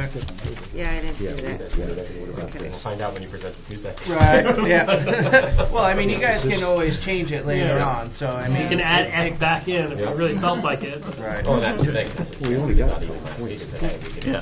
push this along and see what they say. Right. And then we can look at Right. it. Hey, Yeah, because there's still another public comment on it at that point, or public hearing on it. So if there's anything that does need to get changed. If you all made us sit here for an hour and a half, 2 hours, We're not and done. Undo and then you everything. undo everything, I swear to God, I will be at the next select board meeting. I was like, put this back in. I'll be at your next select board public hearing, and I will have things to say until midnight. Yeah. Ours caps There's a at 9 4-minute limit there. Yeah. So we got, Ouch, man. we had, So we're on design standards, or is there any more? no, No, wait a second. wait, We haven't done the marijuana amendments. Well, the marijuana amendments, it was just eliminating the cap, right? The cap and allowing Yeah. No, no, no. Yeah. no. Caregivers. two Yeah, and caregivers it's in a house. co-ops and caregivers. Well, not co-ops, just caregivers. The Yeah. definition Co-ops for from 2 to co-ops- 3, it right, says. Yeah, right. We're still not allowing co-ops.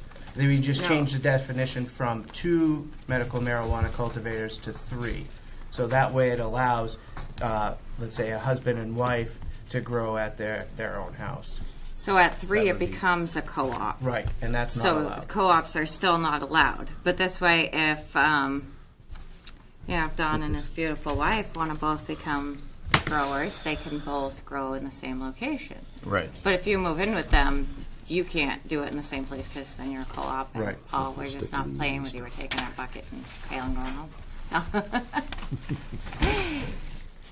Well, my opinion of this is that we don't monitor this very well at all currently, so why expand it? I mean, people do what they do, and because, I mean, the terminology here is adult cultivation claiming a location as a primary residence. And then in the next one, we're talking about home care, 2 caregivers who claim the same residency.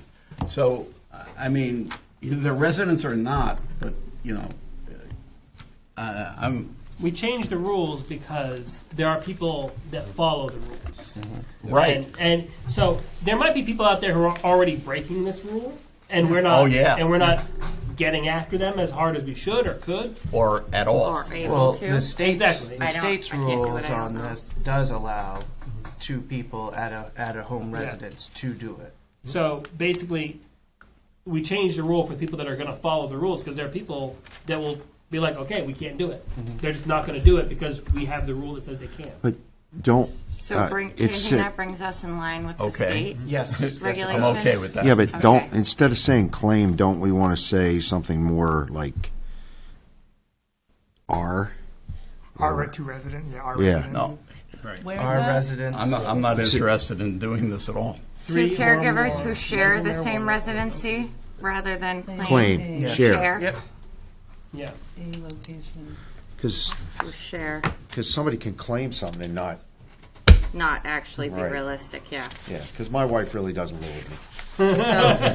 But you might claim that she does She for does, yeah. tax purposes. So both of the definitions have the word claim, so, or claim or claiming, so change both of those to share or sharing. Yes.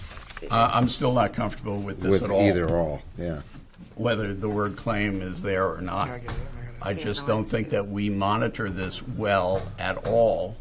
And The state The monitors state that one. monitors it yeah, through OCP. right, yeah, and There's actually and the Easter stringent Bunny's coming too. regulations on this. But no, I just don't believe it. So Is there a problem? yeah, there's a problem. As I've talked to the chief of police multiple times about this, and he said there are no problems. Right. And it's So- one of the top 3 income earners for this town. I'm not even going about income. It is I know I can drive around town or most any town and, you know, drive past residents and, you know, smell marijuana. But if the neighbors aren't complaining and the neighborhood isn't complaining,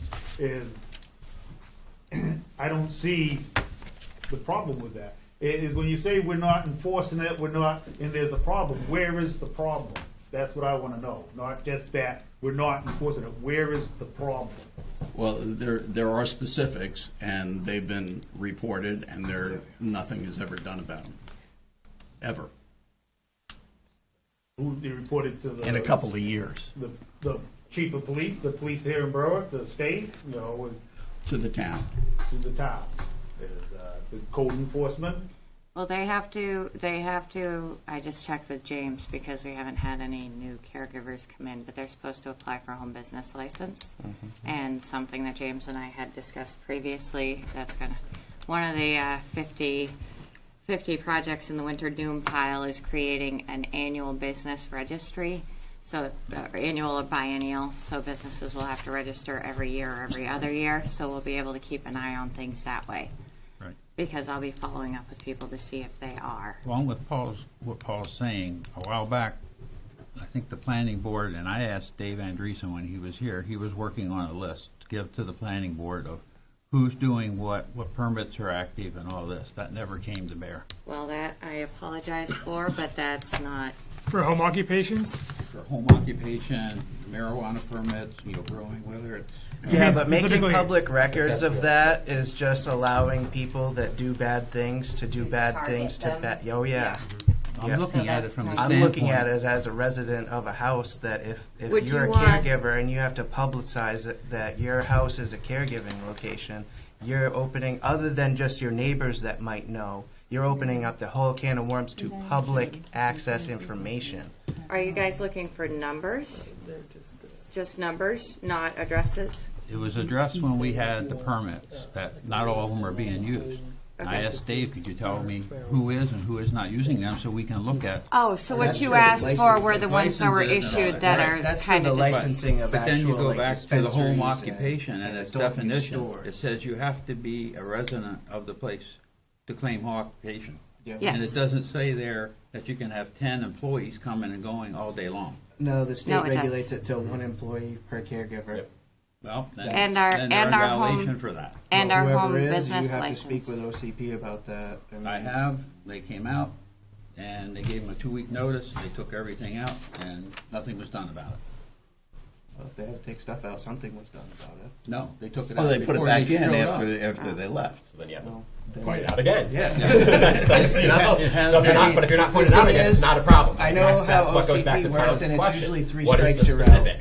If you keep attacking If them you because just they're say, doing oh, there are something wrong, specific, there's not a eventually they will specific, pull there's their not a license. specific, there's not a problem. But the thing is, the town's definition of home occupation is you have to live there. If there's one employee allowed, that's fine. But when you have 10 or more coming and going all day long, that doesn't, to me, Well, that's a mean- violation of their home occupancy Yes, permit. and So nobody's doing anything, and I've complained about that.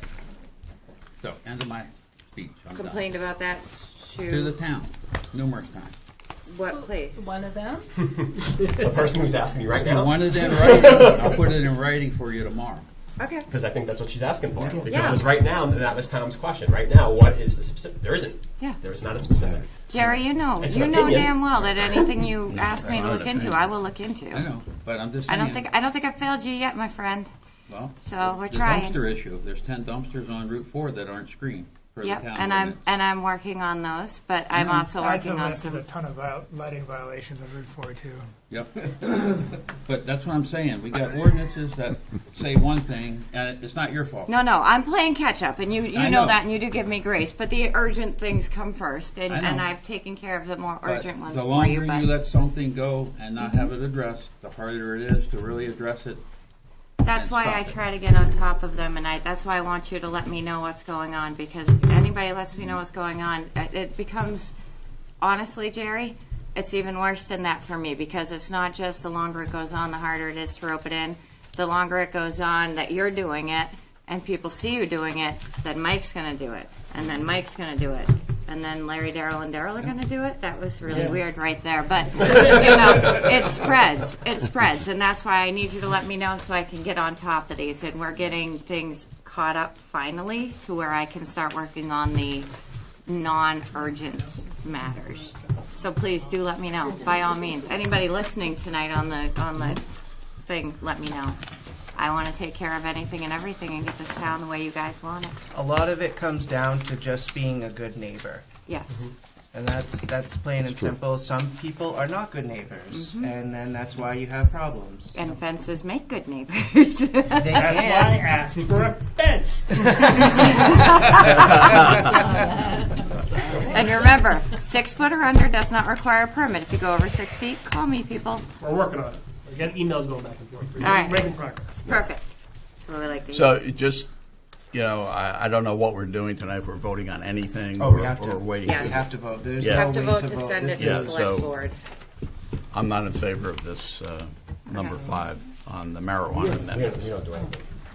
We're part of a workshop. This is their meeting. Okay.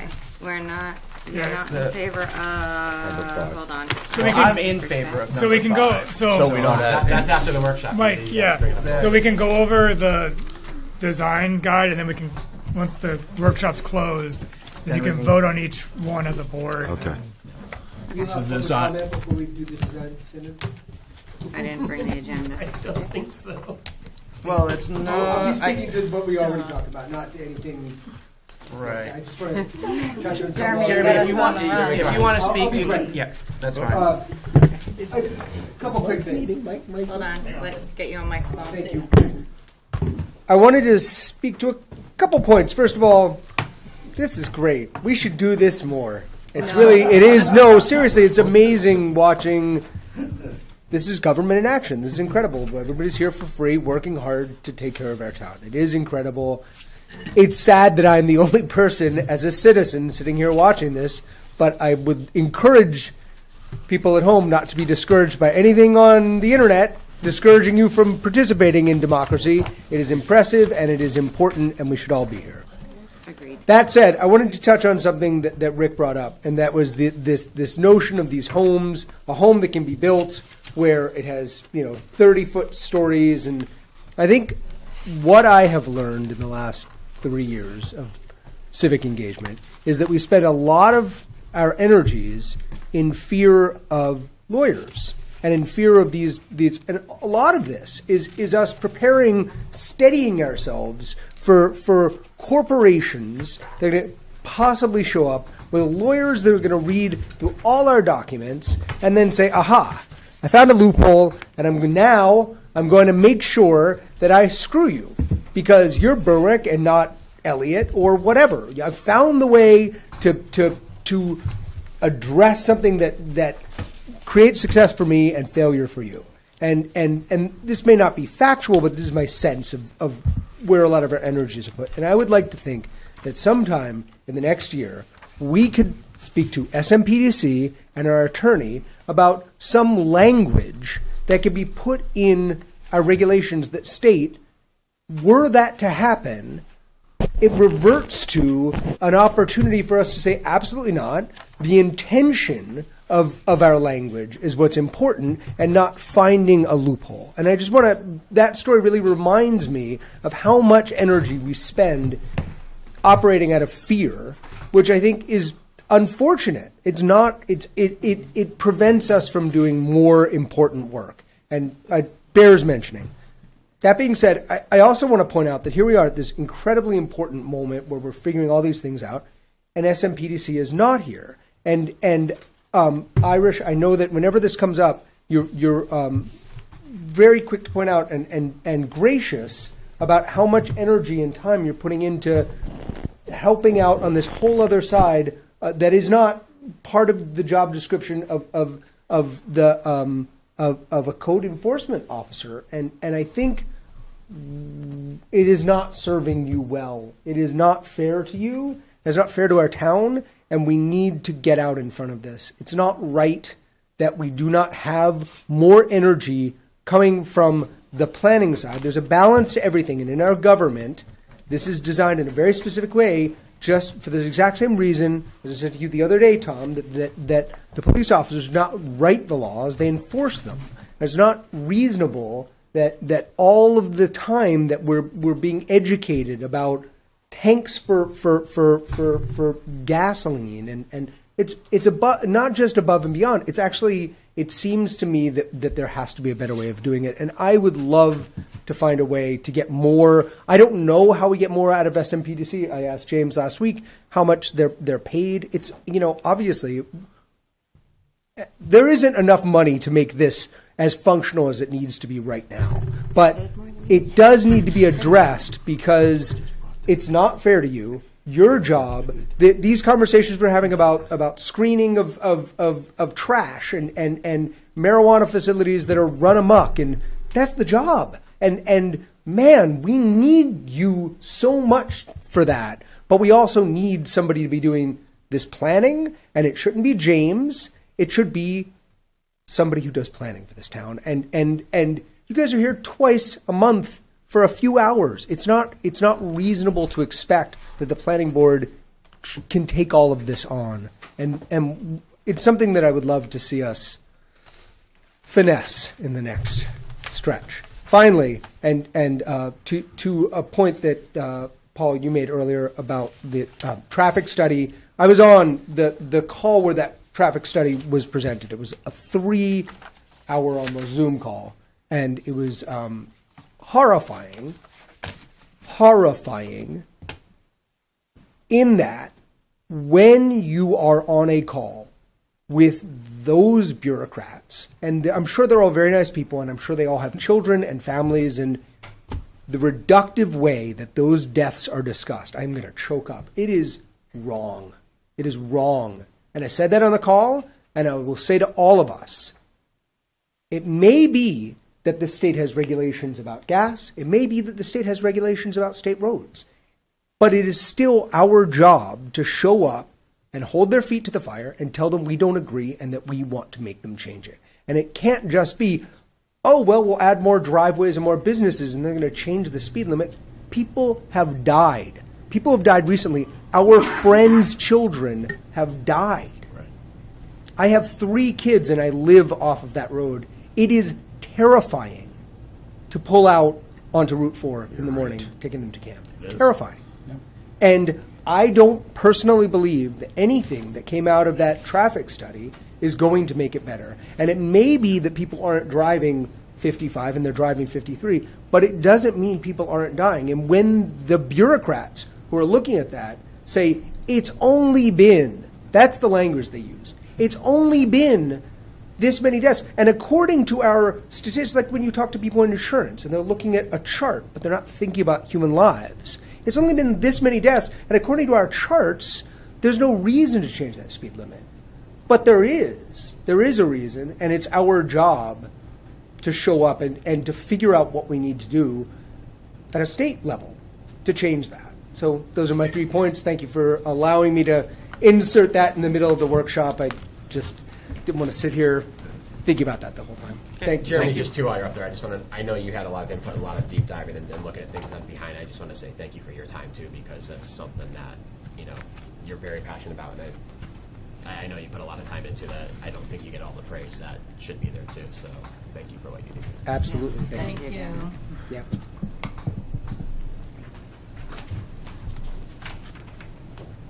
I don't know.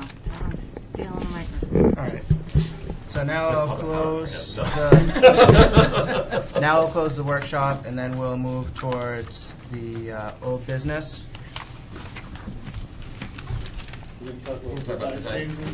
Oh, sorry. I'll reopen the workshop, and we'll talk about the design standards. Sorry about that.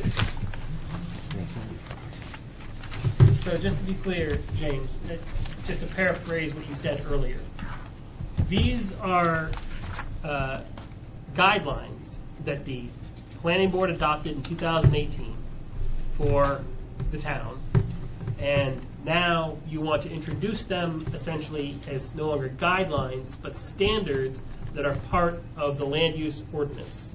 They'd be standards that apply to land use ordinance performance standards and they still work as a supplement to the existing performance standards. And as standards, the planning board will still have the ability to grant variance and conditions to modify things that might be restrictive to any one group or person. The language is as deemed practicable by the planning board, so that gives you some levity to. That way, it's like if you find that something is not applicable, then that's up to the board to. I think to what you're saying, it goes back to when we looked at the plans for the edge. They had to present us with what it would look like in color, basically what they were going to do. They said they may want to change it, and they'll come back to the planning board if they want to make some changes once they get to that point. So this would just give us, I guess you're saying this would give us some guidelines when looking at those type of plans, right? Right. That's the way I'm taking it. You'd have elevations, and the applicants would have a better idea ahead of time what they're looking for. Right. It's less of a shot in the dark for the first cut for an engineer architect firm. Engineers likely will have to hire an architect to help supplement this process. But to get it right, it seems like the right move to make at this time for the town. I guess looking at this as the standards, then if there's something on what they present, it's not addressed in here, it would be something that we would have to vote on, condition, or move further to look at it in a different way. So there's nothing in here hard to pass that says it shall be this way, but this gives us the recommendations. You don't want it this way, but we would like it this way for them to present to us, right? And I think that was what the author of this was trying. But it also keeps the flexibility of adding it towards to see fit. You know? And I mean, I've seen examples of what we're looking at. You know, like you specifically mentioned the Freeport McDonald's, which doesn't look like any McDonald's in the area because it's very well contemporary with the surrounding. You know, it's one of those. It's a good example of what our aim is not to have these. You know, not like we're driving through a highway in Texas where it's 100 buildings with signs all across. Yeah, exactly. Billboards on that it. it's more that it continues to keep the small town charm that we're trying to maintain. Exactly. So that we don't become that. Yeah. I haven't. I've skimmed through a lot of it. I haven't read every word, but I haven't found anything that is unacceptable or. Right. The only question I would have, since these are kind of like guidelines, should that, instead of standard, should it say guidelines? You know, design guidelines. The standards, you mean this is hard and fast. Guidelines, this is what they should strive and what we're looking for. Well, I suspect, and correct me if I'm wrong, James, but I think that it's probably called, we could put guidelines and standards perhaps, but like a few things in here are standards, Yes. like the height. At no point should any building be taller than what is permissible in the zone. That's not a guideline, that's a hard and fast rule, we're not. Okay. Yeah, it's trying to, One story is 15 feet here. In one of the articles, it says a 3-story building is like no more than 45 feet. Yeah. So it would make sense to put in here, no 1-story building higher than 15 feet. I mean, let's make that I put that in section 1, height. 1 story, no more than 15 feet in height. That needs to be put in there. It That's where I ran to in Rick asked, but I was like, wait, this is... That's one of the things I'm going to check with our legal about, because we're trying to... Yeah. And we're trying to thread the needle between it being standards and it being a guideline. Okay. You want it to have teeth, so when the rubber meets the road, you say, no, we want you to have gable roofs, and you have to back it up by the standards. Okay. Because we've done that in the past on something I was involved in. We limited it, and we gave them a specific height. But you guys as a planning board can do that, you know, and that's because that's where a lot of that even fits back to, you know, meets the specifications of the neighbors, the area. You have that power, and I think you guys do a good job, really, overall. Trust me, I sit there, I know your meetings are long, so I listen and I watch, and sometimes it's kind of covered in where you said proposed buildings to existing buildings, so I appreciate makes sense. What was that, Don? It's kind of covered there. It says the height of the proposed buildings or additions to existing buildings should be appropriate with neighboring buildings. That kind of covers it. Yeah, and then you've got the permissible in the zone, which I obviously would not permit anything taller than what was allowed anyways. No skyscrapers. No. I think that goes back to something that Jeremy said, is don't be afraid to use your conditional power when you have somebody in front of you. You know, this is what we want. You know, just because it doesn't say it in writing there doesn't mean you can't put that condition on. So the original height standard that we have was actually based on the old ladder truck that the fire department had. Oh, that makes sense, actually. Yeah, right. That's like the way it was in our 32 time, feet, too. was it? Same thing. Well, because of the on the angle. You know? That makes a lot of sense. Fun that fact. was where it originally came from, I believe. Fun fact, that's why second-story windows, the code is specific about how high your second-story window can be off of the actual ground level from so many feet out for the same very reason. Yeah, in fact, we And had a building that we were reviewing about a year or two ago, and we made them actually put fill in around the building to lower the height so that it would be within reasonable standards. Yeah. To meet fire code. Yep. Yeah. And your insurance won't pay otherwise. Right, yeah. That too. Oh, that. You Yeah. can't even get insurance otherwise. So smart. Most of the world operates that way. I think this is very complete. Thank you, Jeremy, for Yes, very nice. Yeah, what no, you've done I here. really like this. Yeah, I didn't see any my problem only with one this. comment on it. Thank you, James, too, because I just want to say James actually came up with this in 2018. And I remember the 2-hour presentation that he had on the PowerPoint slides of all this with the update. I'd say thank you, Jeremy. Well, James sat with me Yeah. and did the hard work I did Yeah. with him with the bunch of pile of stuff. What was your question? Oh yeah, sorry. So my only comment, and I don't have anything specific, is just some of the not acceptables possibly when it gets put. If we're gonna say, hey, we're gonna adapt it as a standard, just do they all need to be that not acceptable in there, or are there a couple that you might want to remove, or does it just blanket under if it's not applicable, it's not applicable? You know, just that was my only comment, but I really like it. I think it's more limiting like the box stores from coming Yeah, in. no, and it's making that box. And like I store said, I had no feel strong like opinion one way or the other. I like the way it's written. We can It's have a just box something store. that- They just have to make it look not nice like with a a box rural store. store. Right, Yes. right. Not that hard. They can Box figure store it with out. a hat on. Right. A Walmart with really nice siding and Yeah. screening Long and as it no looks light pollution and has appropriate full parking. windows. Yeah. Right. A Lowe's that looks like an old ship captain's mansion. We can have a McDonald's right down there. The We Falmouth Burger King. McDonald's, right? Some TV Right. Two things. One, I don't see one of these in town, and two, the timer's almost up, so. Just saying. All right. So anything else on the design standards? Anything else on the workshop in Well, the general? workshop in general. Okay, I'll close that now officially, and on to old business. We can leave. Yep. We could, couldn't we? I'll make a motion that we accept the Article 7 for the updated costs. I second that motion. Okay, further discussion? All in favor? Okay. Article 7. Don, you were the one that seconded that? Yep. Yes. All right, so additional requests to the overlay district. I'll make a motion that we accept 9 Goodwin Street, U4-126, into the village commercials, the village overlay district. I'll second it. Okay, further discussion? All in favor? All right. Next is the land use amendments.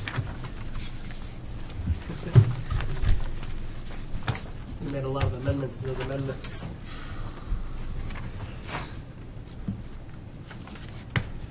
I'll make a motion that we accept the land use ordinance amendments as amended. You can go through each. Which, You should probably just go through each one. yeah. The changes to the convenience store, gas station, those will be made for the next meeting that we have, right? That's what we came up with? They'll be incorporated, so No, we're you gonna recommend them as amended. Right. So you should, basically, the board should vote on each one to recommend each. Okay. By each one, you mean each section? So, Like, can we make a like motion on each one? Yeah, number one, gas and automotive convenience right. store changes as Right. amended.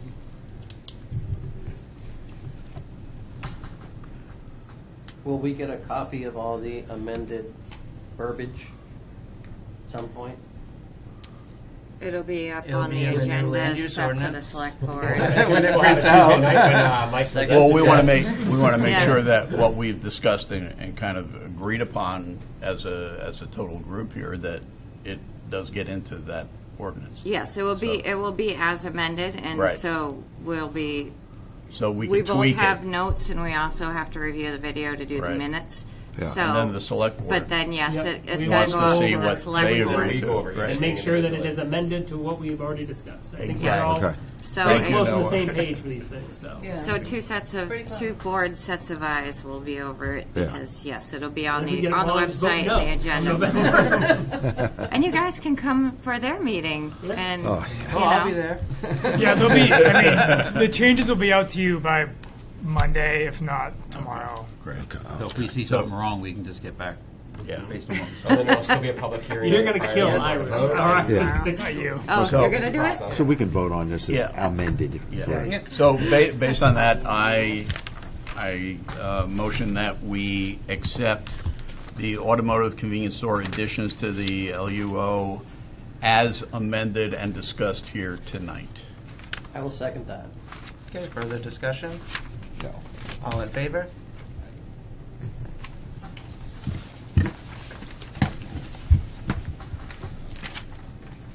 So next is the mixed use. Yep.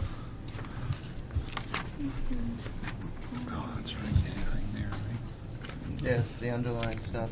No, but I mean, we didn't. Oh, no, we haven't changed, we didn't amend anything. I from think that was No, fine. there was no changes to that one. So I'll make a motion that we accept the mixed use as written. I'll second. Okay, further discussion? No. All in favor? Okay. You can do the ADU changes, so that's the table F, and then the square footage size. So that's 6.2, 6.3.1, F for 8.13. Yep. Which is amended. Which is amended.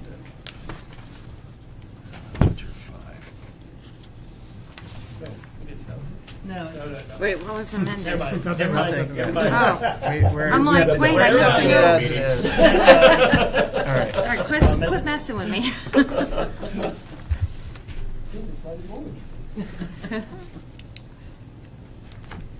I'll make a motion that we accept the current amendments to 6.2, 6.3.1, F4, 8.13, and number 1 off of that. I'll second. Okay, further discussion? All in favor? Gary. Sorry, I couldn't. You could probably just vote on the the cooperative caregiver one, and then do the cap as a separate Number vote. 5, marijuana amendments. I'll make a motion that we approve the number 5 marijuana cooperative amendment. I will second that. Okay, further discussion? All in favor? All right. Opposed. Opposed? Two Two opposed. Opposed, too. Yeah, sorry. I'm just not used to having opposed people. You got opposable It doesn't happen problems. often, but, you know. No, I'm just saying it's very infrequent. The Yeah. only thing that we've had opposed people is when it comes to cannabis. And that's, What's this? all right. So moving along, Last one's the cap. the cap. I'll make a motion that we remove the cannabis cap. No, solar farm cap. Nope, because we're doing it two separate. Oh, okay.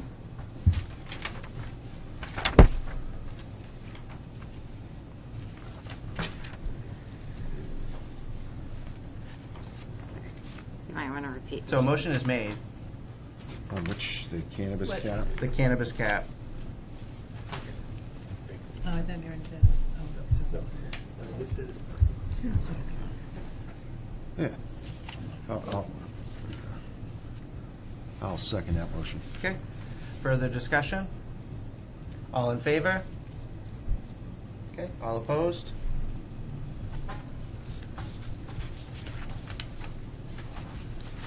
Okay, next up is the solar farms.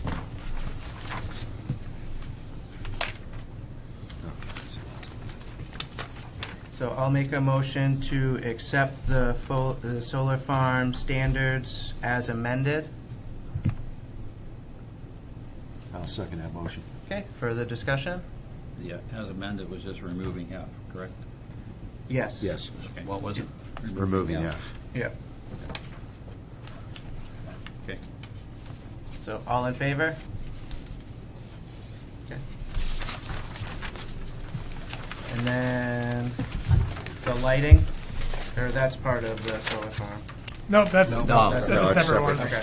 7.4. Yeah. I'll make a motion that we approve 7.4 lighting as written. I'll second that motion. Jerry beat you. Oh, that's okay. Further discussion? I have a point to ask about that. Okay. And it simply comes down to kind of like definitions of words. Under number 2, letter F, it says lighting controlled by motion activated sensors and which limit the duration of illumination to less than 5 minutes after activation. And it goes on to letter G.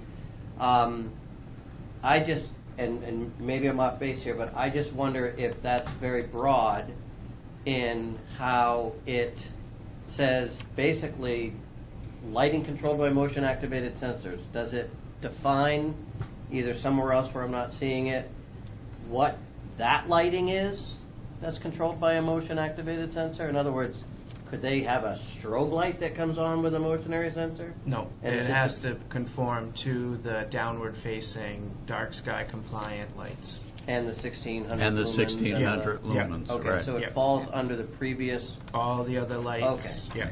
So when this comes up, we discuss this, right? I think all this means is it's not on all the time and this motion sets it on. You don't want it. And it's limited to 5 minutes. Yes. Limited to 5 minutes.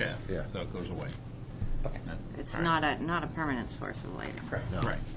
Okay. Okay. So that was the discussion. All in favor? Okay. There's that.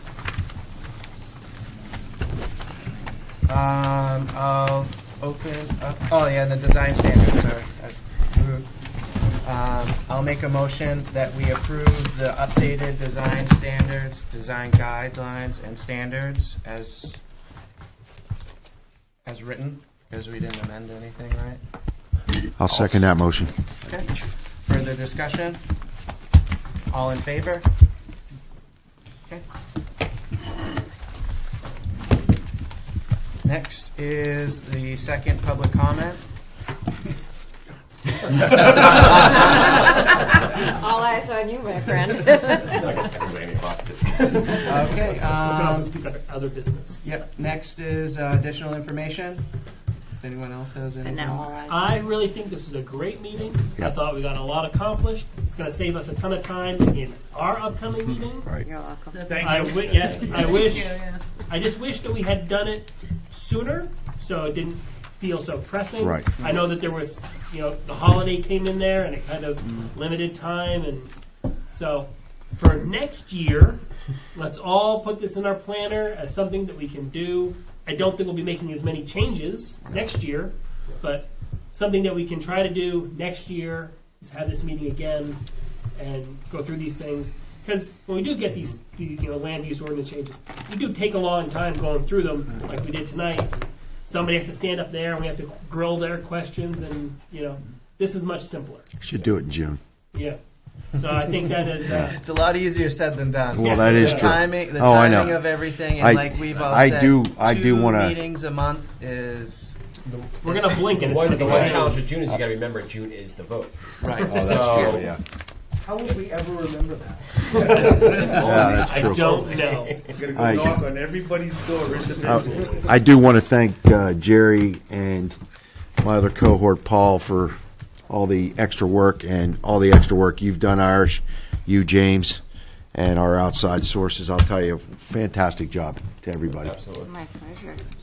Yeah, thank for you. informational items, I do want to mention that I am looking to do a, we won't do it immediately, but particularly we got a couple of new board members on planning board and on select board.